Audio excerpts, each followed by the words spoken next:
KTLX Monona Madison.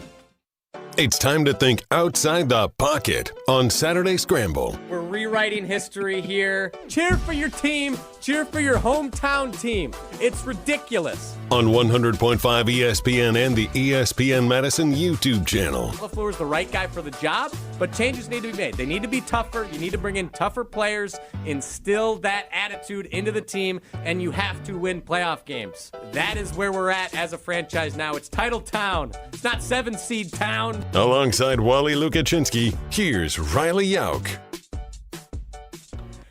Good morning. God bless everybody, and welcome to Saturday Scramble. We are back in the saddle on a gorgeous Saturday here in Madison, Wisconsin. I could not be more excited to spend the next 2 hours with all of you, along with Owen Dimple behind the glass here at the Everlight Solar Studio, and of course with the one, the only, Wally Lukaczynski this morning.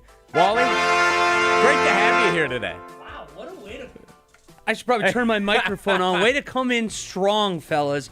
But I am so happy to be here. It is a beautiful day. I came driving in from Beaver Dam, windows down, blasting music, and there are so much going on in the sports world right now. I'm almost excited once we finish up just to go home, get in the briefs, just lounge on the couch for an afternoon. And you mentioned getting in the briefs. I feel like I'd be remiss if I didn't bring up, for those that don't know you, you're rocking the suspenders today. Could you explain, because you rock suspenders very well. Thank you. And very frequently. Why do you love suspenders so much? So, again, if you're not watching right now on YouTube, and you should be watching on YouTube as well, I am a big fella. I am about 3 bills. And any big fella out there can tell you, the belt's not your friend. You need to rock the suspenders. And I tell you, if you haven't done it before, wear them to a wedding. It's a soft excuse, a soft launch. Okay. And then after you do it one time, I assure you, you will never go back.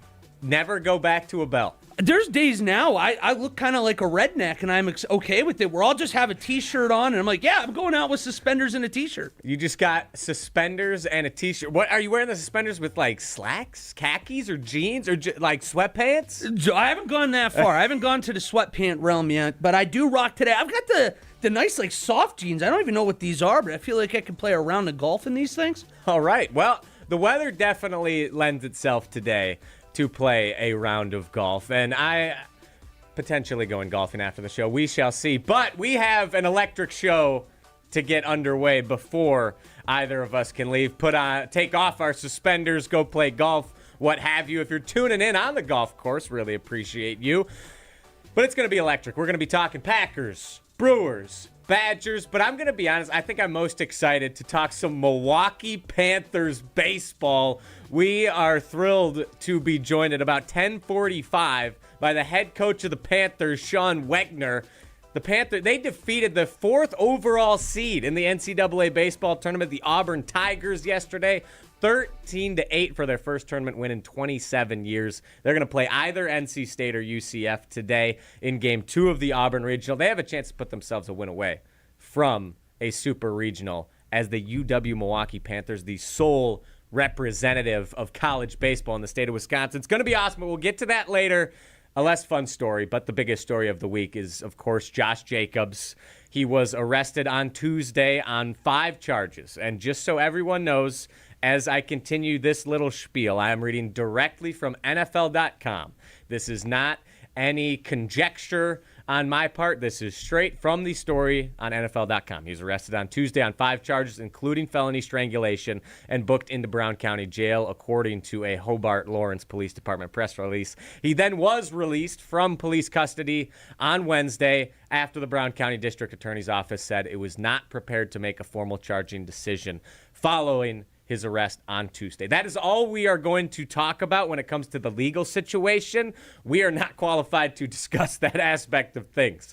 However, I don't know if we're really qualified to talk about it from a football perspective either, but we're going to. We're going to give it a shot. From the football perspective, the Packers running back room was thin with Josh Jacobs. It was essentially Jacobs and Chris Brooks, and then you're hoping that MarShawn Lloyd would stay healthy enough. But now you are relying on a man who has played 1 game his entire NFL career, and Chris Brooks. Personally, I think that makes the Packers running back room the most precarious position group for the Green Bay Packers heading into 2026. If it wasn't the running back position, it's got to be tight end. Because if Tucker Kraft does come back this year, coming off another knee injury, one for him anyways, you're going to be looking at a tight end group that last year, even Luke Musgrave, who we had a lot of high hopes for when he came out of school, I think some of us forget that he was actually the first tight end taken in that before Tucker Kraft. He has really not developed coming off his own injury last year. He actually played fewer snaps than Tucker Kraft, and he played 17 games last season. Wow. Isn't that crazy to think about? So right now, you have two position groups that you are an injury, something outside of football away from not being able to play, from having two holes on the offense of a team that truly thinks right now is a win-now window, and you got to have depth, and they just simply don't right now. Yeah, their starters are great. Like Tucker Kraft, when healthy, is one of the best tight ends in football. Josh Jacobs had a bit of a down year last year, but also when he's on the field, he impacts the game in a positive manner. He is an above-average starting running back in the National Football League, and I think at least above average. Yeah, the position group, running back and tight end, it's an interesting juxtaposition because when you go down past Jacobs and Kraft, you have Luke Musgrave, who has been available almost his entire career and just hasn't really made that next step. And then you have MarShawn Lloyd, who just hasn't been available at all. And Matt LaFleur actually talked about MarShawn Lloyd in his brief outdoor press conference. For some reason, they didn't do it in the media room. It was such a weird situation when it came to media. I believe it was on Tuesday. Can't remember if it was Tuesday or Wednesday. But regardless, Matt LaFleur talked about MarShawn Lloyd. Let's hear what he had to say. Well, I think he's done everything he can in his power to put him in the best possible position, but he's just going to have to go out there and prove it. What are you going to be looking for to kind of have that confidence that he's on it? I think we always talk about it as a team, the best ability is availability, and I think that's ultimately what it's going to take for him. Matt LaFleur hit the nail on the head. The best ability is availability.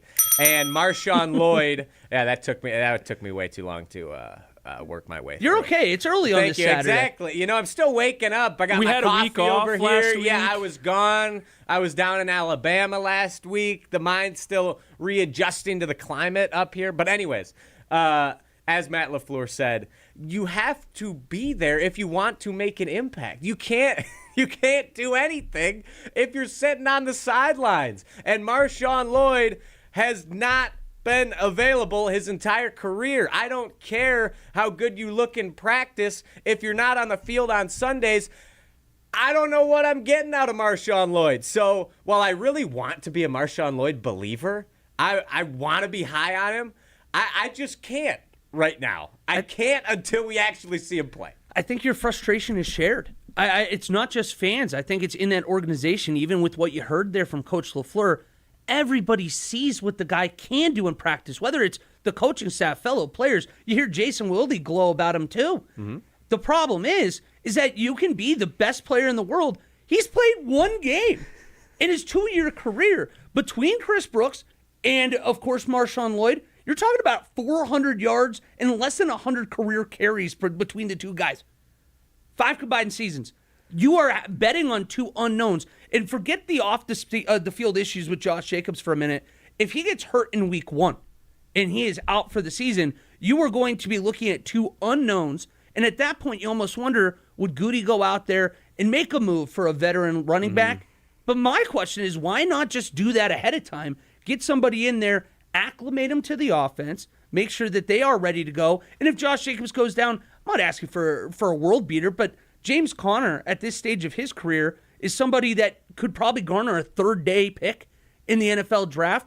And I'm personally okay with giving up a little draft capital knowing that, hey, you know what? This is a Super Bowl window. I'd rather buy in now, feel like we are as strong across the board, than really leave it up to chance. And that feels like what they're doing. 844-770-3776, the Carbless Talk and text line your way into the show. Well, Lucas Shinsky believes the Packers need to add another running back before week 1. If they're serious about being a Super Bowl contender, we want to hear from you. Do you think the Packers need to add another running back before week 1? 844-770-3776. Owen Do you guys know the other running back currently on the roster that's not named Chris Brooks, Josh Jacobs, or MarShawn Lloyd? Oh, I Googled it. His last name's Pierre Jr., correct? Pierre Strong Jr. His first name's Pierre. Pierre Strong Jr. Yeah, where's he from?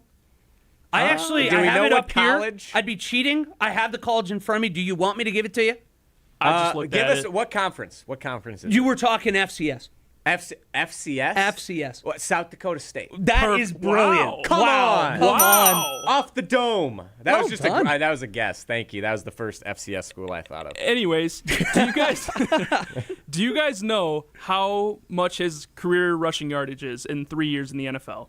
I didn't know he played 3 years in the NFL. I assumed this was an undrafted free agent. If we know we got MarShawn Lloyd and Chris Brooks for 400 yards, there's no way Pierre Strong is over that. I'm going to guess 30 career rushing I'm going to yards. say 172. 499. Wow, okay. The leading rusher in the rusher on the backfield. squad, Pierre Strong Jr. I don't know if that makes you feel any better when you hear that right now. I mean, you just didn't know his name. I didn't know where he played. Pierre Strong Jr. Got to get the junior in there. You got to respect senior at home. But I mean, is that really what you're gonna put your eggs in that basket? That's where the Packers running back room is at right now, where Pierre Strong Jr. is competing for a potential RB1, RB2 spot on this team. And at a bare minimum right now, he's the RB3. I'm Not sorry, great. that doesn't really sound like something a Super Bowl caliber team would have to contend with. I guess on the flip side, it allows, if they don't really have much to work with in the running back room, I guess it allows Jordan Love to air it out a little more. Maybe Matt LaFleur is forced to cut Jordan Love loose a little bit this season, which would be fun. But so much of what LaFleur does is predicated on play action, working off that outside zone. And if MarShawn Lloyd doesn't stay healthy, which you can't count on that, Josh Jacobs is totally up in the air. Like, Chris Brooks is not a number one running back. This whole situation, even if Josh Jacobs, everything's dropped, nothing happens, I'm still a little worried about where they stand. Well, it's interesting, too, that I brought up the if he got hurt in week one perspective. I think that would be best case if he isn't going to play at some point next year. The real concern is you have something like last year happen where you get into the month of December and all of a sudden now Josh Jacobs is banged up and it is just about too late. You aren't going to be able to make a trade at that point. So you're going to be looking out there at the desolate wasteland that is the available running backs that you're going to be able to get to. And frankly, I mean, you go in and try to change an offense at that stage of the year, it's going to backfire. It's going to be poor. I don't care if you think Jordan Love is one of the upper echelon quarterbacks in the league or not. You can't just all of a sudden overnight say, hey, we're going from this 50-50 approach to you're gunslinging it. We need you to throw for 400 yards in this playoff game if we have any chance to come out with the W. Yeah, not ideal, that's for sure. Taking a look at the YouTube comments, my guy Jay Leon. What up, Jay? He was a big fan. He was always in the YouTube comments for ESPN Wisconsin College Game Day, our post-game shows. And he brings up a former Badger. We're asking fans, do the Packers need to add another running back before week one? Jay Leon says they need to go after Jonathan Taylor in Indy. They ran in the papers about the Packers wanting him, and he also liked the Packers. I love that idea. I just don't know. I just don't think it's seem feasible. Yeah, that was the exact word that came to my mind. I love the thought. I would love if Jonathan Taylor became a Green Bay Packer. The Packers were considering trading Christian Watson for Jonathan Taylor. It's hard to say whether or not they made the correct decision. Christian Watson did emerge last year. He seems like he's going to be a true wide receiver number one this year, which I'm excited about. But I would love to have Jonathan Taylor on the Green Bay Packers. That would shore up a lot of issues. I just don't think it's possible. Could you imagine Jonathan Taylor, Jordan Love, Micah Parsons on the same That would roster? rock. But what if the Colts came to you? This is highly unlikely. But what if they came to you and said, we'll give you Jonathan Taylor for Christian Watson? Would you make that deal Straight right now? up. You have Matthew Golden, Jaden Reed. I'm not making it. I'm not taking that trade, especially you have to think. Jay too, Leon says give up LVN and picks. I don't think the Colts would take that. I wouldn't take that if I'm the Colts. I'm not taking LVN if I'm any other National Football League team. We're going off topic, but I'm gonna go down a rabbit hole here talking about LVN. I feel like I have to whisper this in the state of Wisconsin. I'm expecting a big year. I feel like we're getting a 10-sack season. Okay, I think that you're a believer in LVN. I think that's a great tease for our next segment. We're going to be talking stock up, stock down, Packers position groups. I guess Wally's stock up on the outside edge rushers this season. I'm buying in. All right, he's buying LVN stock. Hear why. Hear why Wally is high on LVN as we go through the Packers position groups. Up or down? Coming up next, this is the Saturday Scramble. Stay tuned. Saturday Scramble continues after this on 100.5 ESPN and the ESPN Madison YouTube channel. Discover the all-new TPC Wisconsin, Madison's premier destination for families, women, and golfers of all levels. Fresh off a stunning $30 million transformation, TPC Wisconsin offers more than championship golf. Enjoy a welcoming community with tennis, pickleball, a world-class golf academy, swimming, fitness, and family-friendly activities all year long. Experience the newest TPC golf club in the world right here in Madison. Visit tpcwisconsin.com to explore memberships and schedule your tour today. Get ready for the ultimate Saturday night at Hard Rock Casino Rockford. Join us for the all-new Queen of Hearts drawing at 4, 6, 8, and 10 p.m. This is your chance for royal glory. When your name is drawn, choose the right card and you could win a life-changing jackpot, up to $150,000. The longer the Queen stays hidden, the bigger the jackpot grows. Let's Hard Rock with the Queen of Hearts only at Hard Rock Casino Rockford. If you or someone you know has a gambling problem, call 1-800-GAMBLER or text ILGAMB to 833-234. It doesn't matter if you're running drills at the park, playing pickup on a Saturday, or sinking the final putt. When you compete with your friends with Michelob Ultra on the line, competition isn't friendly. The trash talk, next level. And the stakes, those are crystal clear. Cheers! With only 95 calories and superior smooth taste, it's the ultimate trophy. Superior is worth playing for. Michelob Ultra, superior light beer. Hi, this is Lee, inviting you to Ruth's Chris Steakhouse in Middleton. We got a great happy hour every day of the week from 4 o'clock to 7, and our patio during the summer is open too. If you're getting married, special occasion, a birthday, anniversary, or even a business meeting, we've got all the accommodations right here at Ruth's Chris Steakhouse. You work hard and sometimes you're not sure what you want to do, where you want to spend your money. I want to encourage you to come into Ruth's Chris Steakhouse and say hello. It'd be a pleasure to meet you. The sound of summer is on ESPN Madison. Wizarowski, the pitch. Swing and a miss. He struck him out. Madison's home of the Brewers. To high drive. Fair and gone. Catch every Milwaukee Brewers game this season on 100.5 ESPN. Hit well. Back. It is gone. Brewers baseball on ESPN Madison is presented by Hard Rock Casino Rockford and brought to you by North and South Seafood and Smokehouse. Breaking news on ESPN Madison is presented by Metro Ford and Metro Kia of Madison. Find the Metro family of auto dealers online or see them in person on the east side of Madison today. Hi, I'm Dr. Joseph Henningsen with Stoughton Health Ortho Team Clinic. I specialize in joint pain and joint pain surgery, specifically hip and knee replacement, including second-time surgery for hip and knee replacement. Learn more at orthoteam.com. I'm Isaac Miller, Wisconsin-born, Wisconsin-built, and proud to be wearing Cardinal white in the future. That's why teaming up with Iron Jock just makes sense. It's the gear that's made for how we live up here. Early mornings, late nights, and putting in that work when nobody's watching. Iron Jock isn't about flash.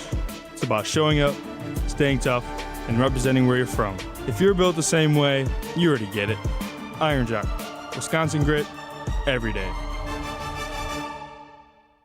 An unsuspecting driver at a Milwaukee barbershop. I got an apprentice here shadowing me. I'm gonna put this hot towel on, man. About a good 3 minutes, all right? The apprentice is Donald Driver. So when you come here, you drive? Yes. Your car got seatbelts? Yeah. You wear them? No. Okay, but why not? I don't want to. But do you know you can get a ticket for that? I'm gonna give you a ticket. Bet you wish you buckle up now. Oh my God. Donald Driver can't always be there to remind you. Take it, click it. There we go. Click it or ticket. And let's reduce fatalities on Wisconsin roadways. Sponsored by Wisconsin DOT. You're listening to Saturday Scramble on 100.5 ESPN and the ESPN Madison YouTube channel.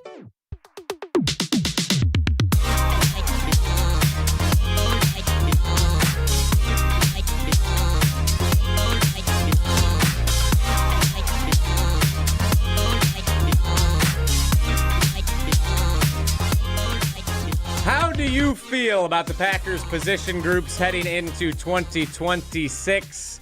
Wally and I both pretty down on the running back room, safe to say, but it seems like we disagree on some others. At a bare minimum, edge rusher. Wally very high on Lucas Van Ness heading into 2026. But Owen, I believe you're going to run us through, I don't know if it's every position group the Packers have, but pretty darn close. Let's fire up the music, get us rolling. Stock up, stock down, Packers position groups heading into 2026. Nice. Good choice. All right, guys, so we covered the running back room already. Let's go with quarterbacks. I kind of was thinking, do we want to do the quarterback room? But since Malik Willis is gone and they brought in Tyrod Taylor, we're going to address the quarterback room. How do you guys feel? Stock up. Big time. When you have a veteran like Tyrod Taylor that you get to bring into the building. Ty God. And everywhere he's gone, look at what the quarterbacks that have been replacing him. It's not like he's been playing at like a poor level wherever he goes.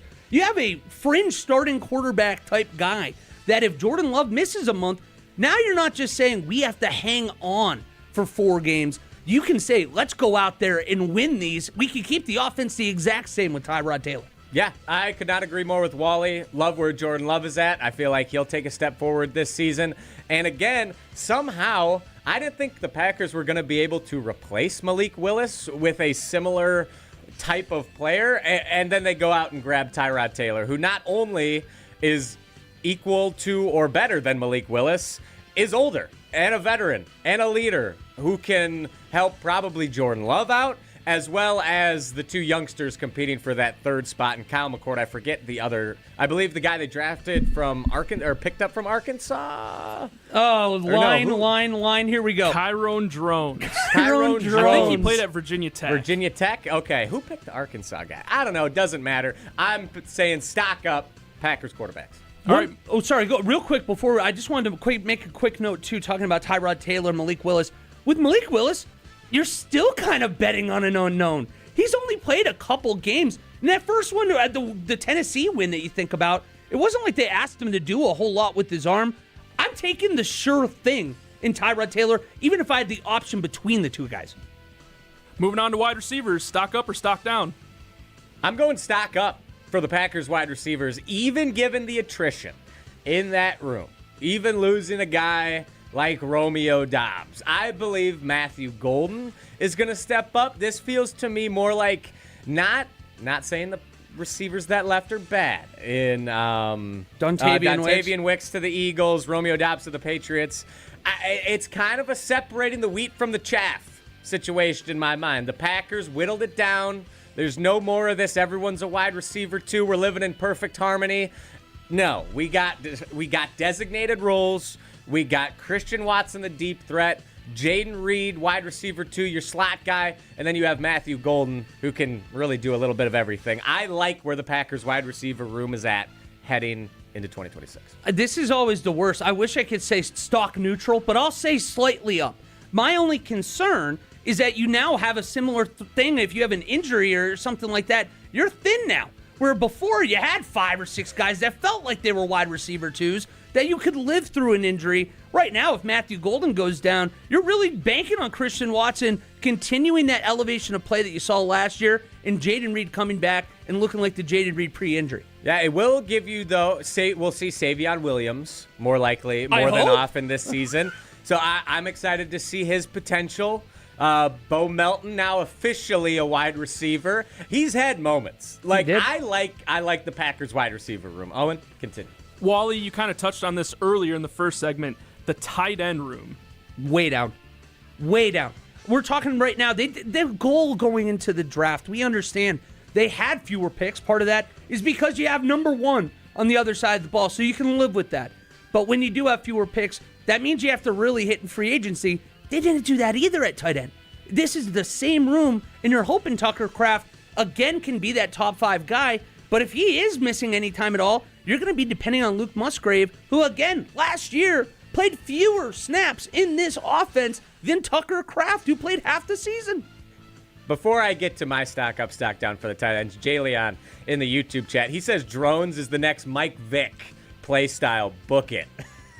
So get ready. Drone, he's gunning He's gunning for that QB3 spot. You never know. Tyrod Taylor's going to coach him up. He's going to take Jordan Love's job in 5-10 years from now. We shall see. Also said there's a Florida Gator kid balling out at OTAs this week. Sturdivant from Florida. J. Michael Sturdivant. Love the name. But anyways, I'm going to say stock up for tight end. Because Tucker Kraft is feeling great. Like Matt LaFleur said this week, looking at Tucker Kraft, like he wants to put him out there. He looks that good. And that he's going to be ready to go for training camp. Tucker Kraft, I'm not worried. He doesn't seem like an injury-prone guy. Last year, freak accident, it happens. I don't think Tucker Kraft is going to go down again. It seems like he's recovered well. He is in a good spot. So with him back, full strength, the Packers have one of the best tight ends in the National Football League. So I'm going stock up. If he stays healthy, I'm all on board. But that's it. He's got to be on the football field. Keyword, stay healthy. They struggled with that last year at the end of the year. Moving on to the final position group on the offense, the offensive line. Offensive line down. I just don't know. I don't know enough about where that group stands. I understand Joe Thomas was up there, Pro Football Hall of Famer, Hall of Fame meets. He's high on Jordan Morgan. I like hearing that from a Hall of Famer.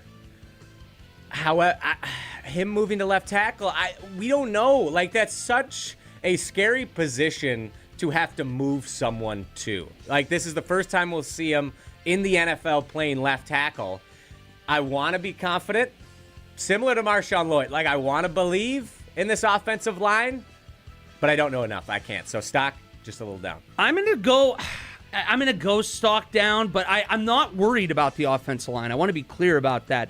I think Jordan Morgan getting an entire offseason for the first time in his NFL career, knowing where he's going to be playing this next year and knowing what his expectations are, can only help a guy like that. And in a second year coming off a massive contract, I expect a bounce back here from Aaron Banks. Left side of the line, no questions. The only thing for me that I'm kind of like, we got to see how this goes. Anthony Belton sliding into guard on the right side. He had those moments, those flashes last year where you're like, this guy can be a dog on the offensive line. But then there were the penalties. There were the occasional times where he looked a little slow. Maybe that shift inside is exactly what he needs. All right, picking up the pace on defense. We're going to start defensive line. I'm down. I'm not sold. Name me one guy. Let me roll through these. Start. Carl Brooks, Javon Hargrave, Devontae Wyatt. Like, Brooks and Wyatt are fine. Like, they're solid. But now, I got to see how they stop the run this season. It's, again, a situation where I just don't know enough. If the Packers aren't consistently generating pressure, I just have the Baltimore Ravens game etched into my head, where they were just annihilated on the ground at home. And until I see some consistency with that group where they're stopping the run, I don't know. I'm down. Oh, and clarification, this is all defensive line, including the edge as well, right? Or are we going interior defensive line only? Well, let's include the edges. Oh, we're including the edges? Well, I should have clarified that. Okay, if we're including the edges. Because it sounds like that's what's going to be like with Jonathan Gannon's defense for the most part. Well, there's no scheme, yeah, remember? No scheme. We have no idea what they're going to play. It's all unique to this current. There's only the 2026 Packers defensive scheme. He's never run anything before. It's all different. It's year by year. Anyways, okay, so for including the edges, I'm still down. I'm not sold on Lucas Van Ness until Micah Parsons gets back.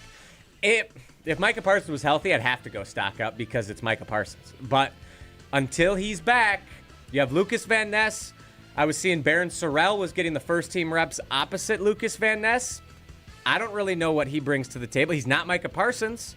So, again, if you can't consistently stop the run and you're not generating a lot of pressure, that puts a lot of strain on a cornerback group, which we'll get to, that I'm also not sold on, so I'm going stock down. I'm going stock up, and here's the thing. I know that when you take the second best defensive player on planet Earth off the field, you've got a little bit of a hole that you're trying to fill, but it's a month.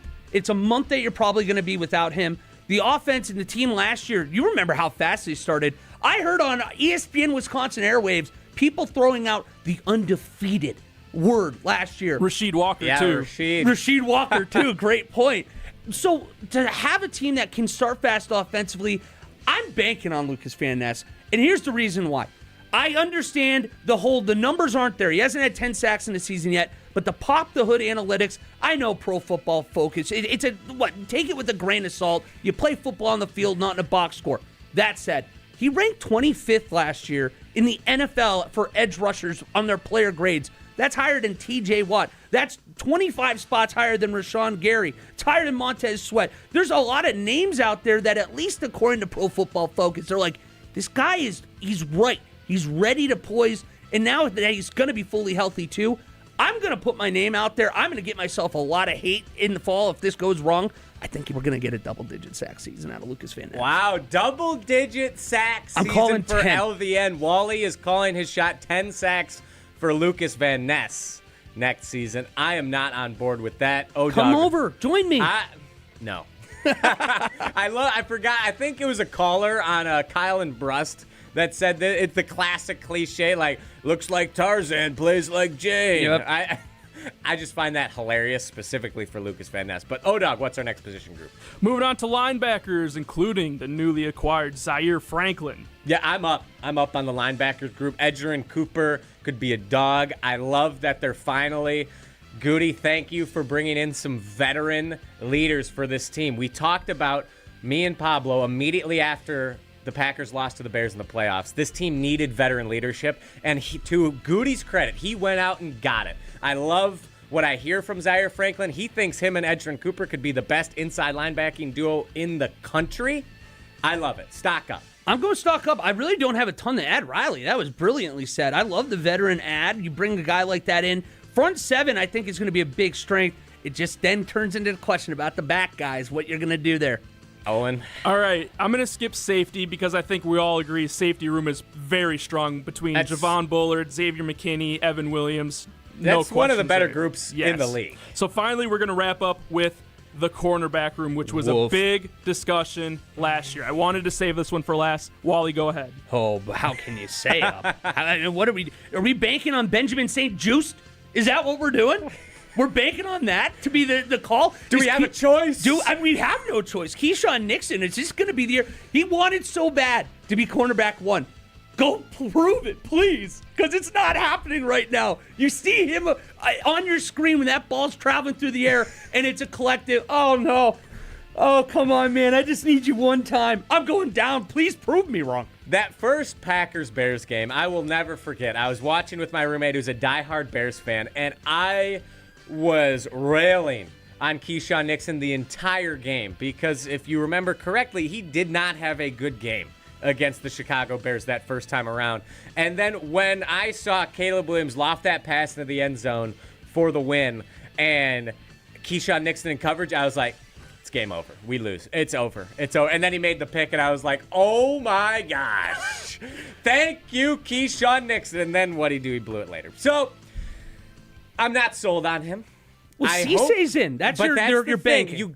But again, you're banking on a rookie to have a massive impact in year one, a second-round pick. I love Brandon Cisse, but I'm not sold on that. Benjamin St. Juste.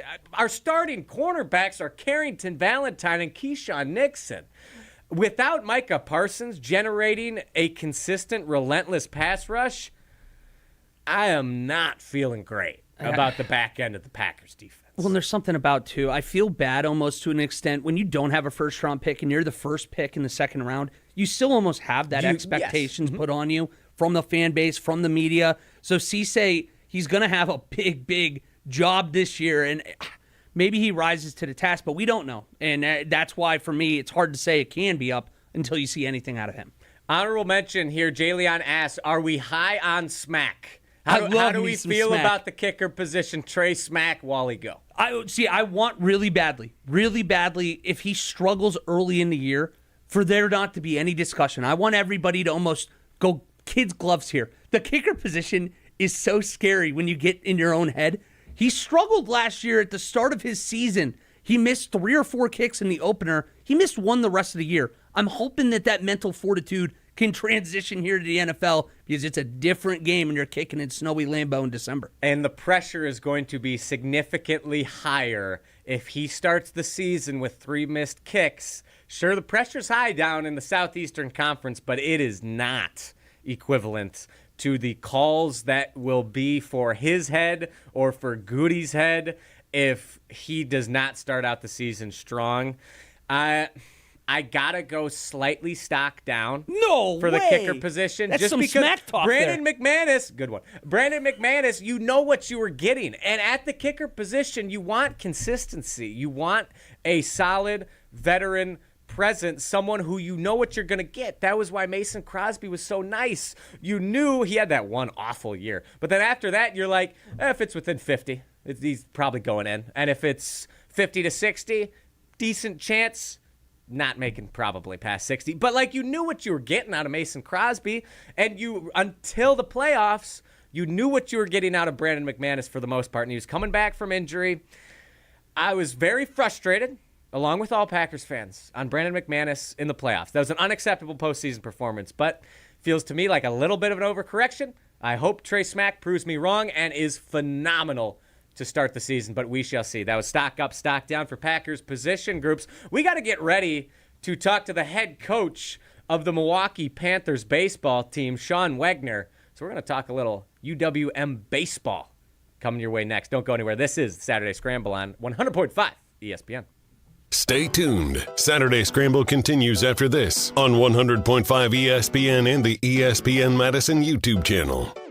Want to move better, play faster, and compete at a higher level? Train where Wisconsin's top athletes go. Total Athlete Performance. From middle school phenoms to the pros, TAP is Madison's #1 destination for speed, power, and athleticism. Their proven systems, expert coaches, and cutting-edge equipment help you dominate your sport. Can't make it in? Train anywhere with the TAP mobile app. Spots are filling fast, so don't wait. Visit tapwisconsin.com to schedule your free athletic assessment today.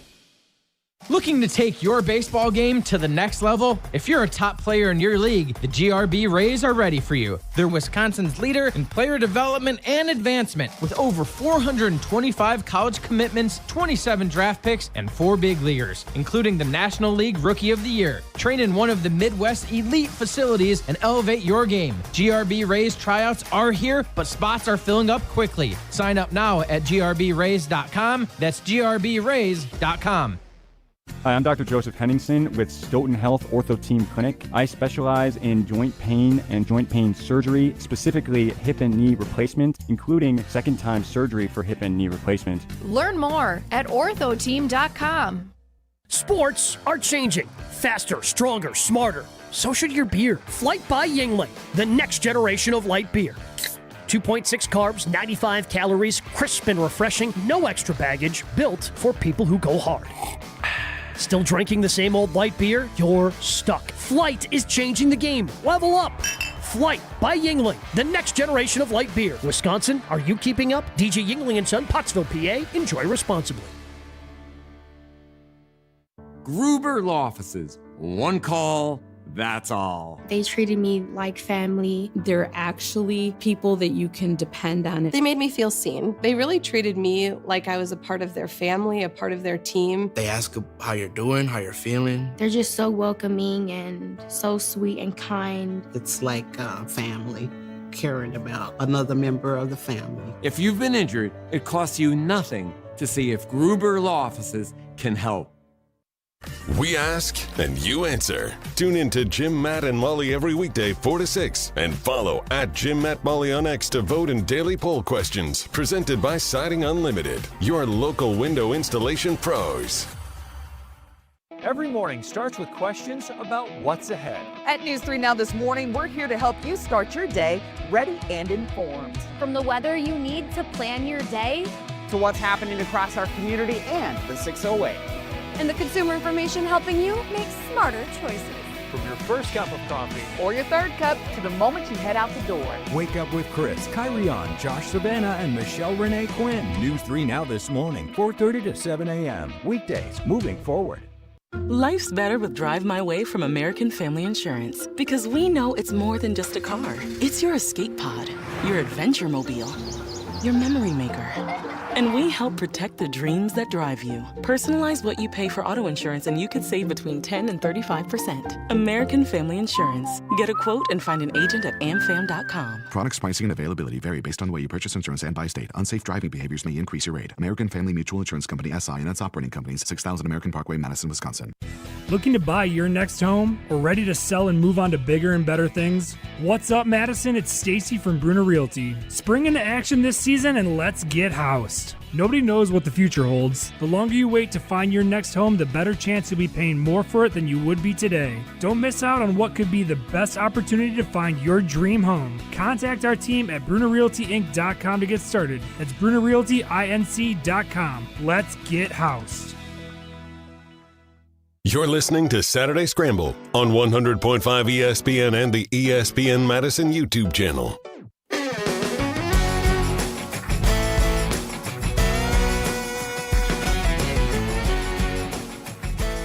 The Milwaukee Panthers, the talk of the college baseball world. And we are excited to be joined by head coach Shaun Wegner in just a few minutes. Not quite yet, but wanted to set the scene for Coach before he joins. The Milwaukee Panthers defeated the Auburn Tigers yesterday, the 4th overall seed in the NCAA baseball tournament, 13-8. So this is essentially a 16 seed beating a 1 seed in March Madness. This is so cool. It was a shock to a lot of people. I had to make sure I had to double check. I mean, double check. But yeah, it just was a shock to a lot of people. When you look just at the records in general, I know a lot of people put so much stock into that, and you're like, hey, this is a Horizon League team. They're going into this tournament. They're under 500. They've won 8 straight games at this point. It's not like this is just an accident. This is a Panthers team that is playing their best ball of the year at the right time. And I'm very excited to get to talk to Coach here in a few moments because this is a special, special run, and hopefully to get to carry it on a little further. Yeah, I'm just going to lead in. We'll get to Coach on the other side of this break. But as a UW-Madison alum, I usually get to be the one to tell my friends, like, hey, this is my alma mater doing this. Look at Wisconsin football. Look at Wisconsin basketball. I am so proud to be a Wisconsin Badger. But yesterday, I have 2 great friends who are proud Milwaukee Panthers alumni. And they got to be the ones yesterday to be like, look at my school. Look at the Milwaukee Panthers. Look at them getting the job done on the biggest stage. And that was so awesome to see. Like, I was so happy for them, for all Milwaukee Panthers alumni, and everyone across the state of Wisconsin. We will talk with the head coach of the Milwaukee Panthers, Shaun Wegner, on the other side of this break. Don't go anywhere. You won't want to miss this. This is the Saturday Scramble on 100.5 ESPN, the ESPN Madison YouTube channel. Stay tuned. Saturday Scramble continues after this on 100.5 ESPN and the ESPN Madison YouTube channel. The Brew Crew are back on June 2nd. Fly ball center field. It's hit well. Grisham back. It is gone! Catch the Brewers on local TV as they play the San Francisco Giants. Got him swinging. Throw him a curveball. It's 11 Ks for Mizorowski. Brewers baseball is presented by Construction Business Group. Tune in June 2nd at 6:40 on WISC TV in Madison, or check your local listings to watch the game.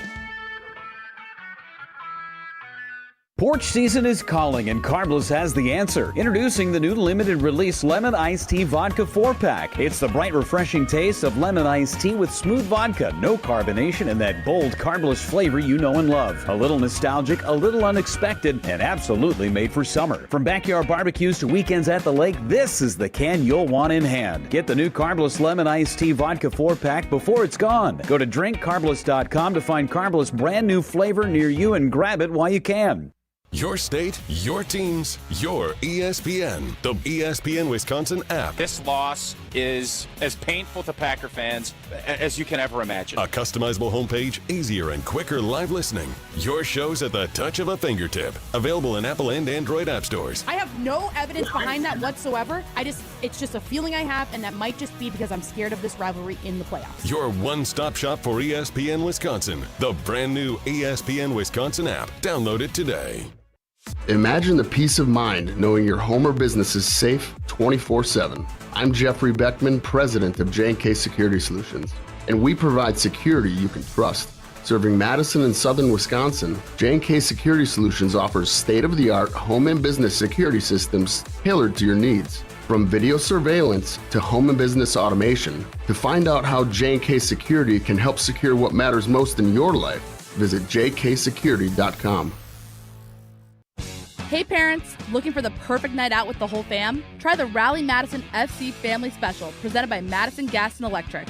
Score a ticket to the match, a meal, and an RMFC scarf for just $18 per pack. Be a part of history and support women's soccer during Rally Madison's inaugural season at Breeze Stevens Field. Visit RallyMadisonFC.com and purchase your family special ticket packs today. That's RallyMadisonFC.com. Rally Madison, fun for all.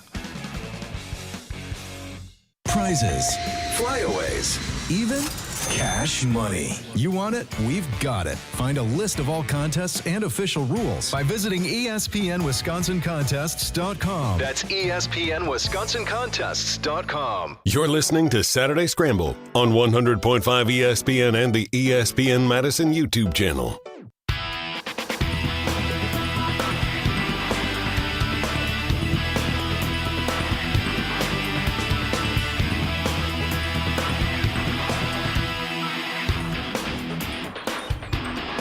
The Milwaukee Panthers baseball team is the talk of Wisconsin sports, the talk of the college baseball world, the talk of the town here in Madison, Milwaukee, everywhere where there are baseball fans. And we're thrilled to be joined by the head coach of said Milwaukee Panthers, Shaun Wegner. Coach, you guys are the talk of the town right now. What has been the last day since O'Connell caught that fly ball to center field to record the final out? What has your day been like from then until now? How crazy has everything been? It's been great. Obviously, a little busier than normal, I would say. A lot of media availability out there, but what a better way to showcase our program and our players than what our guys were able to do last night. They've earned it. They've worked hard throughout the season to get to this point, and now it's just about taking the opportunity and doing the most with it. Coach, I struggle keeping my emotions in check when I get a paper trash ball into the trash can. You're coming off program-defining win after program-defining win this last little stretch. How do you keep that moment where you're like, hey, let's cherish this, while at the same time, we have to look forward. There's still work to do. Yeah, no doubt. One thing that I learned from Stephen Vogt when he won the Manager of the Year award is he said you got to learn the lesson and leave the moment. So we want to relish in it. We want to cherish it. We want to learn from it, but then we got to be able to move past it and focus on that next opportunity that's coming our way. So later today, we'll find out whether that's UCF or NC State, but until then, we got to start preparing. Well, I actually want to ask a follow-up about that too, because this time of year is unique in baseball where there are opportunities like today where you don't know who you're even playing yet. What does that do from a preparation standpoint, not only as you as a manager, but for the team as well? Well, you try to do as much ahead of time as you can. When we had selection Monday and you found out who the opponents were, I'm blessed with a tremendous staff. Coach Mike Porcaro, my recruiting coordinator, Jack Sievers, he works with our base runners, and Corey Bigler, my pitching coach.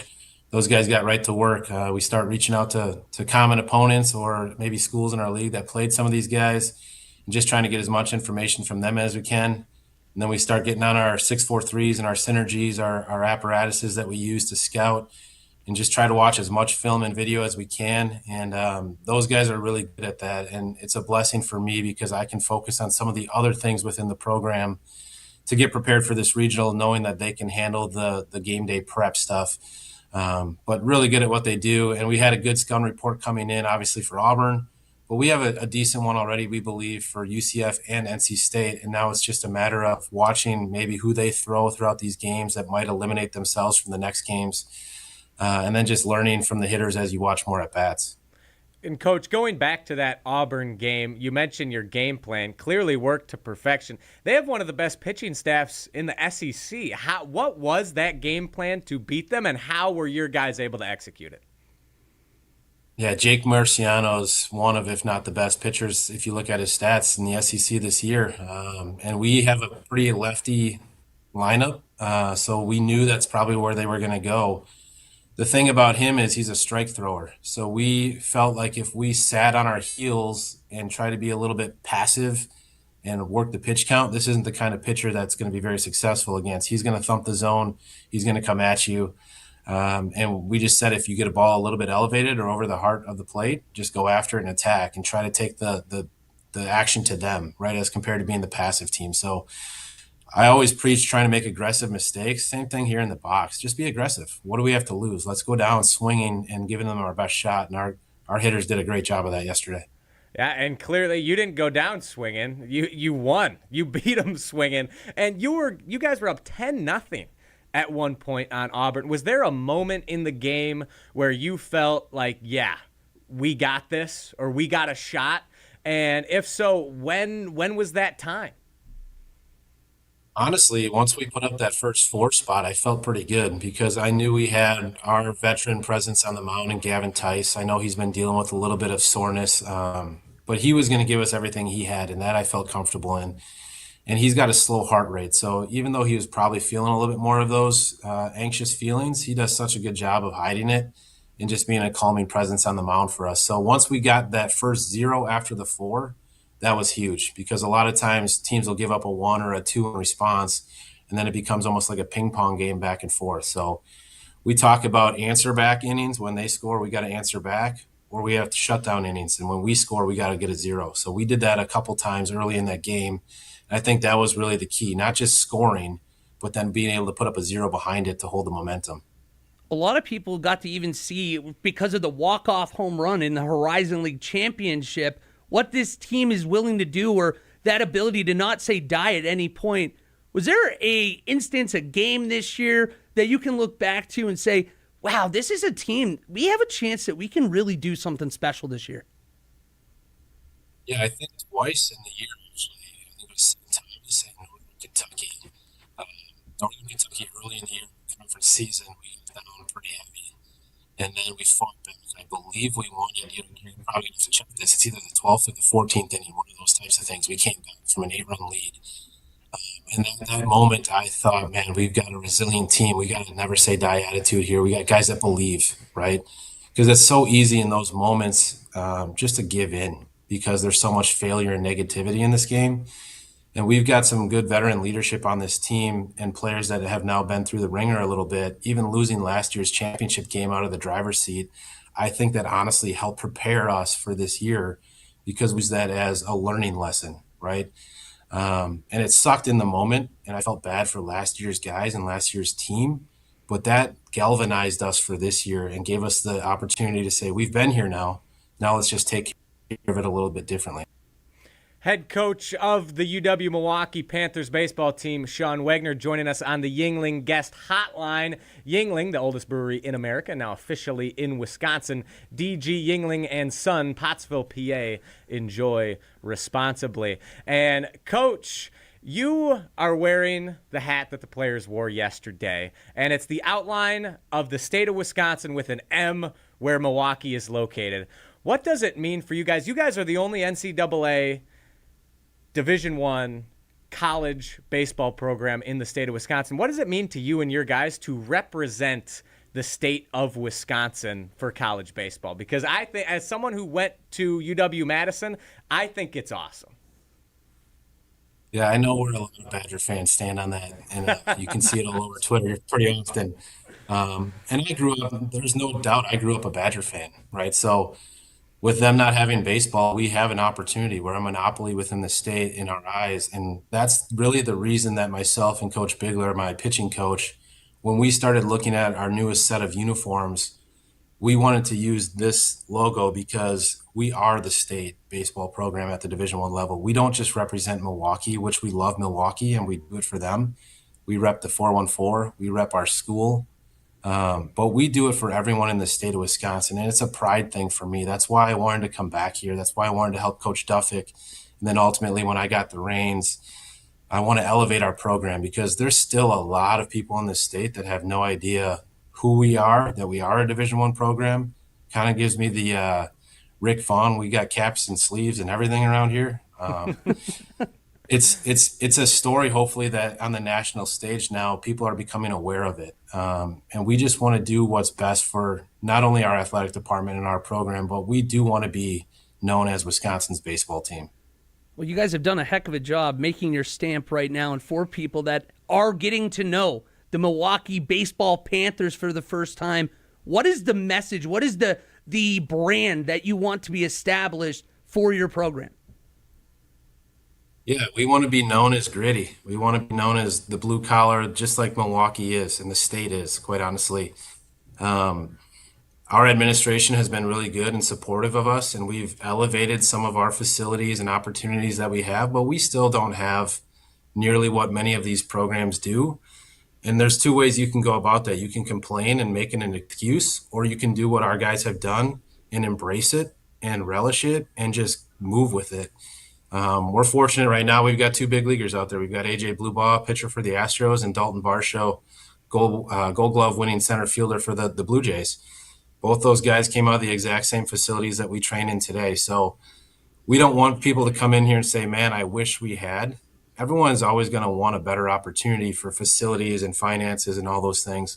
But stop making excuses and just go make it happen. And that's what we want to be known as, is a gritty blue-collar team that's going to go earn everything that we get. Coach, you mentioned opportunities. You and your team had the opportunity to go to American Family Field, watch the Milwaukee Brewers, and you were able to talk to Pat Murphy. He brought you guys up yesterday. I believe it was before they played the Houston Astros, and spoke very, very highly of you and your team. What did those conversations consist of, and how did those conversations with Murph go? Yeah, Pat Murphy, I'm very fortunate that he's been able to be a sounding board for me and open up his phone when I text him or I call him, he'll take it.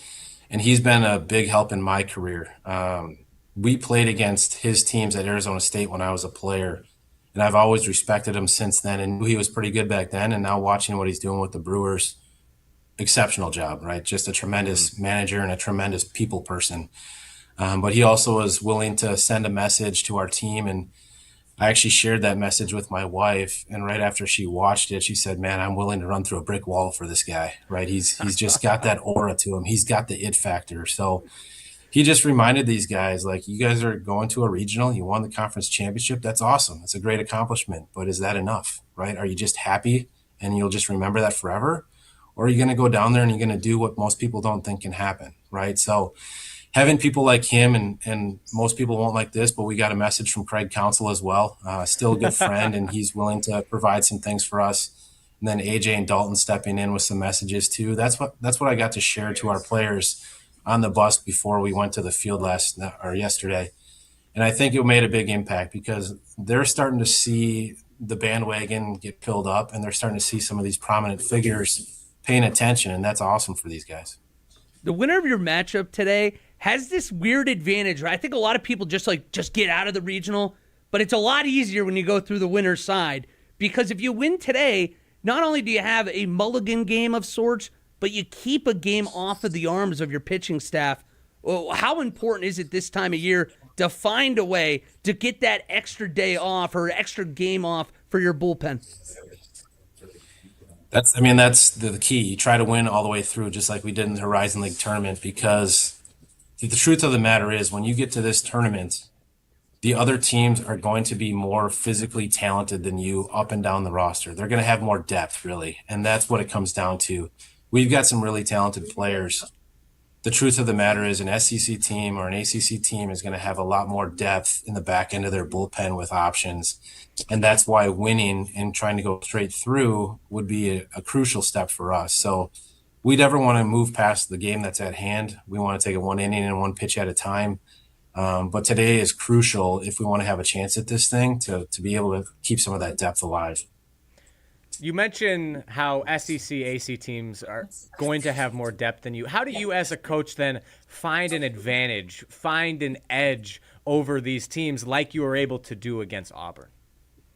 Yeah, you might see something where we try to utilize more guys in shorter spurts so they become available in multiple games. We lost a couple guys early in the season that would have been more of our length starting opportunities. So we're probably going to have to piece it together a little bit more than maybe some of these other teams and utilize our bullpen arms in different scenarios or different ways so that there's more volume to it. Coach, I'm curious all the time with the fellas this time of year. You got, coming off a conference championship, biggest program win to this point. How are the guys feeling? Are they loose right now? Or, like, what's the vibe right now in the clubhouse? Yeah, they're about as loose as you can get. Sometimes too loose, and we got to rein them back in. But that's the only way to play at a high level is they've believed in themselves, they believe in each other, and now it's just about going out and having fun and doing it the way they know how to do. So we still try to rein them in at times, but we want this to be a vibrant, energetic clubhouse and dugout so that these guys are ready to go. Coach, last two from me. One, you told me when we were texting this morning that you actually listened to our station, or should I say ESPN Milwaukee, our sister station, 94.5 ESPN Milwaukee. So I got to ask you, one, do you have a favorite show? And two, do you have favorite hosts from ESPN Milwaukee? What do you listen to? Yeah, are you trying to get me in trouble here, Riley? No, I'm trying to get you some goodwill from the show that you like. From one person. He's giving you goodwill from one person. Sure. No, I typically have to wait to get my kids on the bus in the morning, so I don't get to get out of there till probably 8:30, 8:45. So it starts with Jen, Gabe, and Chewy, and then we move to Wilding and Tausch. And then typically in the afternoons when we're finishing up practice, you get to KBN and some of those opportunities. So, I mean, I'm a loyal listener to pretty much all of them, right? I'm a sports nut. My wife is not necessarily the biggest fan of talk radio, so that typically goes off when she's in the car. But I just love listening to sports. I'm a Packers nut. I'm a Brewers nut, huge Bucks fan, all of it. So having the opportunity to get to know some of these guys and talk to some of them has been fun. I did offer Mark Tauscher an opportunity to get a first pitch with us to try and reclaim what he didn't do at the Brewers game. But maybe in the future we can have him come out to one of our games and try to throw a strike for us. Well, I think after the biggest program win in 27 years, I think we can try and make that happen. Now, final question. Do you have a message for Milwaukee Panthers fans, for the state of Wisconsin, as you guys continue in this tournament? What is your message for fans who want to root for this team and want to hop on the bandwagon moving forward? Yeah, the bandwagon's open. If we got to get more wagons, we'll pull them along with us. But like I said, we represent the state. We represent Milwaukee. Madison is part of our territory. We just want to do this for everyone that enjoys baseball, for all the kids in my program and alumni in my program that have ever worn the jersey. It's a pretty special moment. But we've got a lot of Madison area guys with some Waunakeans and some Prairie East and some other guys on that roster. And we've got some coming next year as well. So be on the lookout for the Panthers. Get on board with us. Come support the Division I talent that we've got going on, and hopefully this is just the beginning of what's going to happen with our program. Get on board with the Panthers, folks. Their journey continues tonight, 7 p.m. They face the winner of NC State and UCF. Really looking forward to it. I know there's a Game 7 tonight in the NBA, but I think we're tuning in. We're tuning in to watch the Milwaukee Panthers baseball tonight. So thank you very much for your time, Coach. I know you got a busy rest of your day, but really appreciate it, and best of luck. Thanks, Coach. I appreciate it. Game at 7 over Game 7. Amen to that. Let's do it. Go Panthers. Let's go Milwaukee. That was head coach of the UW-Milwaukee Panthers baseball team, Shaun Wegner, on the Yuengling guest hotline. Man, that was a great chat. I'm going to need to go back and listen to some of those clips because I was fired up when he was talking about the state of Wisconsin, the attitude surrounding this team. I'm fully on board, ready to wrap some black and gold tonight. I almost needed there to be an actual day off here so that we could actually just talk to Coach for the next hour. But you know what? He's got a busy day. Well, hopefully we get to get him back on here after a couple more wins. Exactly. When they reach Omaha, we'll have Coach back on, and it's going to rock. So that was Coach Wegner of the Milwaukee Panthers. Really appreciate him taking time out of his very busy day. We start the 11 o'clock hour with some more baseball. We move from collegiate to professional. Staying in Milwaukee, though. Coming up next, this is a Saturday Scramble, 100.5 ESPN, ESPN Madison YouTube channel. This update sponsored by UW Credit Union. For every stage of life, UW Credit Union is here for every you. Every regular season Friday home game at American Family Field, ticketed fans 21 and over who sit in the Miller Lite beer pit in the left field Loge bleachers will receive a free Brewers cap courtesy of Miller Lite. Join UW Credit Union at uwcu.org. Insured by NCUA. It happens without warning. And when it's a truck crash, everything changes. Trucking and insurance companies know how to protect themselves after a crash. Call Gruber Law Offices and let us protect your rights. Never take on the insurance company alone. We've got the knowledge, skills, and resources to fight and win. And you pay nothing up front to get the help you need. Gruber Law Offices. One call, that's all. The host might be irrelevant, but the conversations aren't. But I was impressed by several of them. You're impressed by everything. I love life. It's amazing what people do. There is nothing that you see that you wouldn't go, oh, that's pretty cool. That's not a bad way to live, though. Mr. Irrelevant with Alex Strofe, presented by Door County Distillery. Live on the ESPN Madison YouTube channel every Monday, Wednesday, and Friday. Also available on the ESPN Wisconsin app and wherever you get your podcasts. An unsuspecting driver at a Milwaukee barbershop. I got an apprentice here shadowing me. I'm gonna put this hot towel on, man. About a good 3 minutes, all right? The apprentice is Donald Driver. So when you come here, you drive? Yes. Your car got seatbelts? Yeah. You wear them? No. Okay, but why not? I don't want to. But do you know you can get a ticket for that? Mm-hmm. I'm gonna give you a ticket. Bet you wish you buckle up now. Oh my God. Donald Driver can't always be there to remind you. Take it, click it. There we go. Click it or ticket. And let's reduce fatalities on Wisconsin roadways. Sponsored by Wisconsin DOT. Hey, it's Kelly Sheffield, Wisconsin Badgers volleyball head coach. You're listening to 100.5 ESPN, WTLX, Monona, Madison, a Good Karma Brands radio station. It's time to think outside the pocket on Saturday Scramble. We're rewriting history here. Cheer for your team. Cheer for your hometown team. It's ridiculous. On 100.5 ESPN and the ESPN Madison YouTube channel. LaFleur is the right guy for the job, but changes need to be made. They need to be tougher. You need to bring in tougher players, instill that attitude into the team, and you have to win playoff games. That is where we're at as a franchise now. It's title town. It's not 7-seed town. Alongside Wally Lukaczynski, here's Riley Yauk. Saturday Scramble rolls on. Make sure to hop on the UW-Milwaukee Panthers train before it gets out the station, folks. Shout out head coach Wegner for that line. So I'm on the Milwaukee Panthers train, also on the Milwaukee Brewers train here, Wally Lukaczynski, Riley Yauk. This is the Saturday Scramble on 100.5 ESPN, the ESPN Madison YouTube channel. The biggest story out of Milwaukee this week, also debatable whether or not it's good news, but Abner Uribe had some choice motions for the St. Louis Cardinals earlier this week after a strikeout where he thought earlier, I believe it was the game previous, that manager Ollie Marmol of the St. Louis Cardinals had been motioning his pitchers to plunk the Milwaukee Brewers. He didn't take too kindly to that and made sure to let the Cardinals bench know it. The MLB, Pat Murphy responded that he believed it was unacceptable. The Brewers locker room, Christian Yelich, the leadership, handled things, made sure nothing boiled over with the Cardinals. But Major League Baseball decided that wasn't enough. They had to levy an undisclosed fine and a one-game suspension to Abner Uribe for doing the DX chop, I've heard it's called. You just said you heard it's called. I have to ask, because this is where I feel old for a moment here. Owen, how old are you? I am 23 years old. And Riley, how old are you? 24. That's absurd. I'm a stifling, very good-looking 32-year-old man here, but I grew up in the era of WWE, then WWF, with D-Generation X, and I knew exactly what it was when I saw it initially.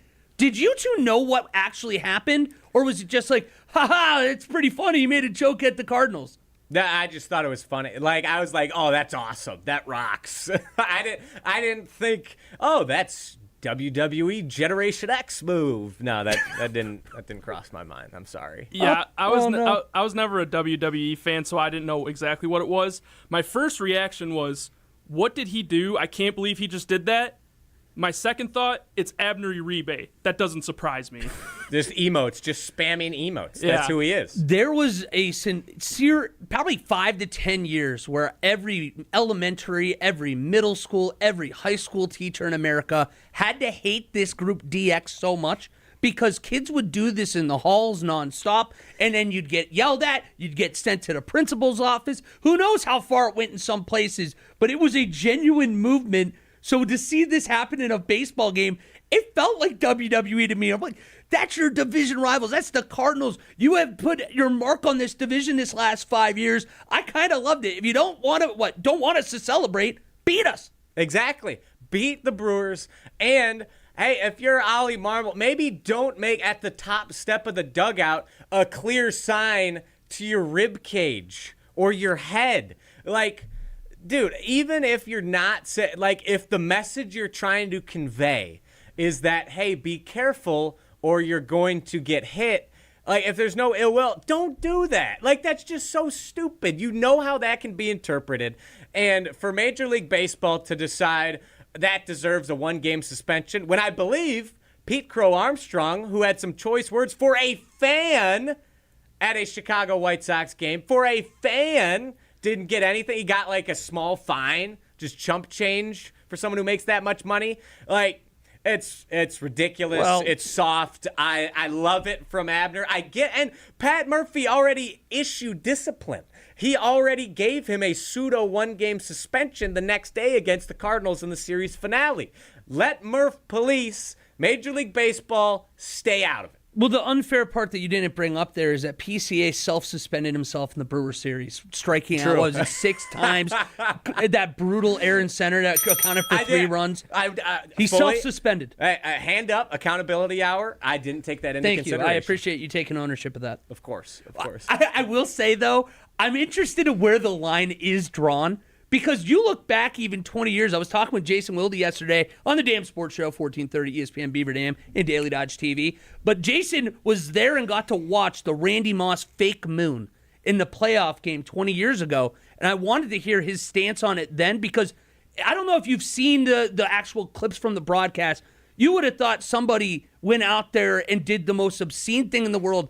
Buck was on the call doing something like, this is disgraceful. A disgusting act by Randy Moss. Like, you would have thought he actually pulled his pants down. You got bare bottom to the sky at Lambeau Field. It was a fake moon, and it had people up in arms.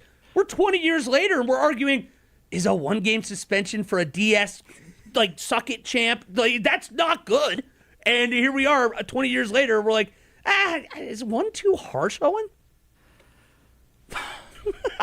Yeah, it is. I want to say yes, but like I understand where they're coming from, but I'm just curious what this appeal is going to look like because from what I heard, he was going to appeal. Yeah, he appealed, which is why he was able to close out the game yesterday. Or I guess he was a setup man. He got out of a bases-loaded jam. He actually said it was his best performance of the year. He felt like so. Shout out Abner for appealing. We don't know if the appeal is going to go through, but since he appealed, he was able to play yesterday against the Houston Astros. But I think this opens up to the broader issue facing Major League Baseball right now, the traditionalists versus the modernists, if you will, when it comes to player behavior. And should players show emotion? Should they not? Should there be all these unwritten rules? And I think I'm not totally on board with like just scrap all the history, all the tradition of gentlemanliness in baseball, but you're playing your heated rival. You are playing a team that you thought their manager was signaling to hit your guys. You're defending your team's honor. I am totally on board. Abner Uribe is an emotional guy. I absolutely love that. I want my players to show emotion. I want them to defend their teammates. And if it comes in the form of a DX suck it chant and motion, I'm okay with that. I think that's awesome. I'm going to sound like an old man. This is tough right here because I think, like at the professional level, I enjoy it personally. I like there to be that animosity between teams. I love the fire. This is the old man part coming in. Have you watched and seen on Twitter any of these like 9-year-old baseball leagues, these underage like AAU? I will give you this. It has gotten so out of hand. Well, first of all, I remember having like a $50 bat from Dick's Sporting Goods and being like, yes, this is it. Maybe I get a batting glove. Thanks, Mom and Dad. And you share it with the team, too. And you shared the same helmet. You shared the bat. You did everything. Everybody had everything the same. You just have a gear bag with all the helmets, the bats, the catcher's equipment. I like that doesn't exist anymore. You have kids walking around with $1,500 in equipment just on their person at a time. We have bat flips on like 7-year-olds in coach pitch. Like at some point, again, old man sounding, where do we draw the line? Because the kids out there now, think about what the Major League Baseball scene is going to look like in 15 years when these kids get up. That, I will say, that is the strongest counter argument to my take. Because I love it on the professional level. As a fan, I want to see emotion. I want to see that my players, even if it's not really true, like I want it to seem like my team's players dislike their rivals as much as I do. Exactly. So I love it. But I totally concede seeing 8-year-olds bat flip, have to stop the game. GoPros on the helmet. Every walk, they got to put on their little oven mitt thing. It's a little too much. The ice cream equipment's got to stop. We got to move on past the pink sprinkles. I'm sick of that. So, Owen. What do you think would be worse right now in terms of like youth sports, AAU, all this travel stuff? What do you think is worse, the basketball or the baseball? Oh my gosh, it's the worst question. Too. I think. I trying to imagine like just young softball, young football. You don't really see stuff like this that often. I'm going to go on a limb and say, just because baseball is more of a traditional sport, it's more jarring to see it there. Where basketball, it is a sport where, I mean, frankly, even at a young age, I'm sure we were all talking a little smack here and there. It's just kind of what you did. Basketball, it just seems more normal. Like, there's always going to be jaw and hard contact. Like, you're going to be chattering a little bit. And, like, while growing up, I didn't play AAU. Like, that still existed in rec league basketball. And I didn't like it personally, but that was just kind of part of the game. In baseball, you didn't have that outside of chirping from the dugout, which I love the dugout chirping. That was my role on the team in high school. I was just the dugout chirper. I would just come up. I almost got tossed from a game. Being a talker is not surprising to me at all. I know, big shocker. I was the one chirping the opposing team. I had the umpire take off his mask and you need to stop. The angry point over, hey, yeah, cut it out over there. And then my coach came up to me, who we saw him yesterday. Owen met him. Coach Chris Agnew of the Milton Redhawks came up to me. It was like nose to nose and was like, Riley, you need to knock it off. Stop. They will throw you out. And I was like, okay, sorry. Come on, coach. But that chirping is part of it. Chirping is fine. Again, at the high school level, I like celebrations. I like emotion. I like passion.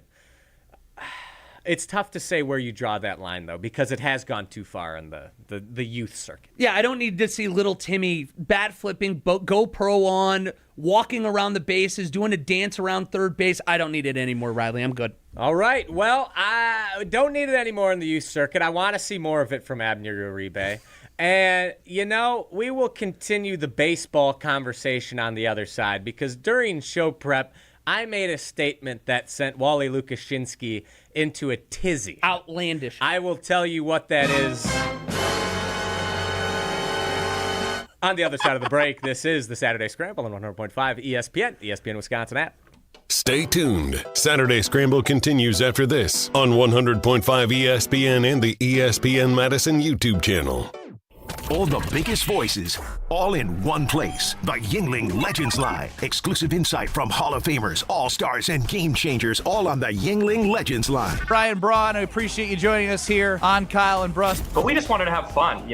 Baseball's a game of failure and adversity. It's such a long season. You want to find ways to enjoy the success when you have good moments. The Yuengling Legends Line. Crack open a Yuengling lager and raise a toast to an American tradition. D.G. Yuengling & Son, Pottsville, PA. Enjoy responsibly.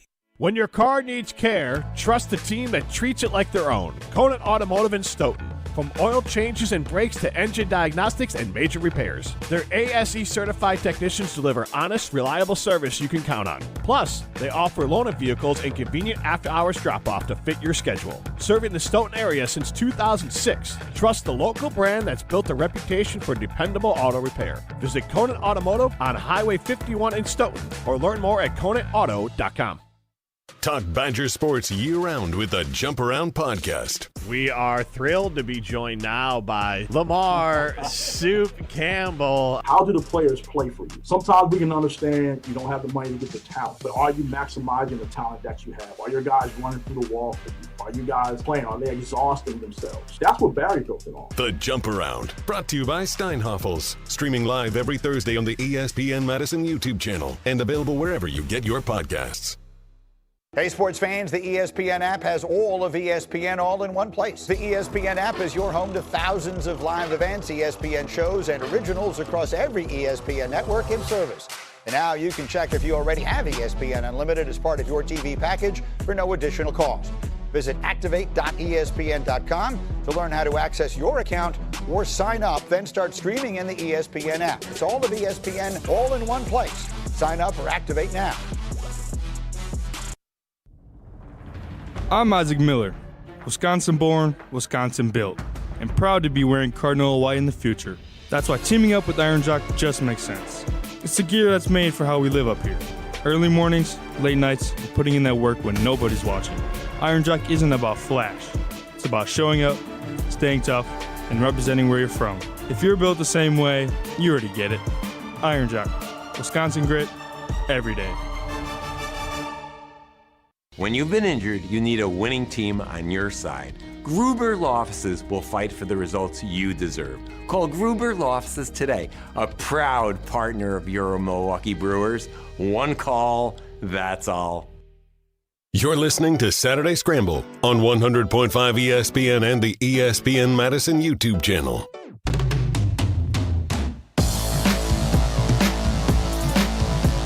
I made Wally Lukashinsky very angry yesterday, and we needed to make sure we saved some of it for the show. For a little bit of context, we were planning out our show yesterday, and Wally was telling a story about his parents trying to visit every major league ballpark.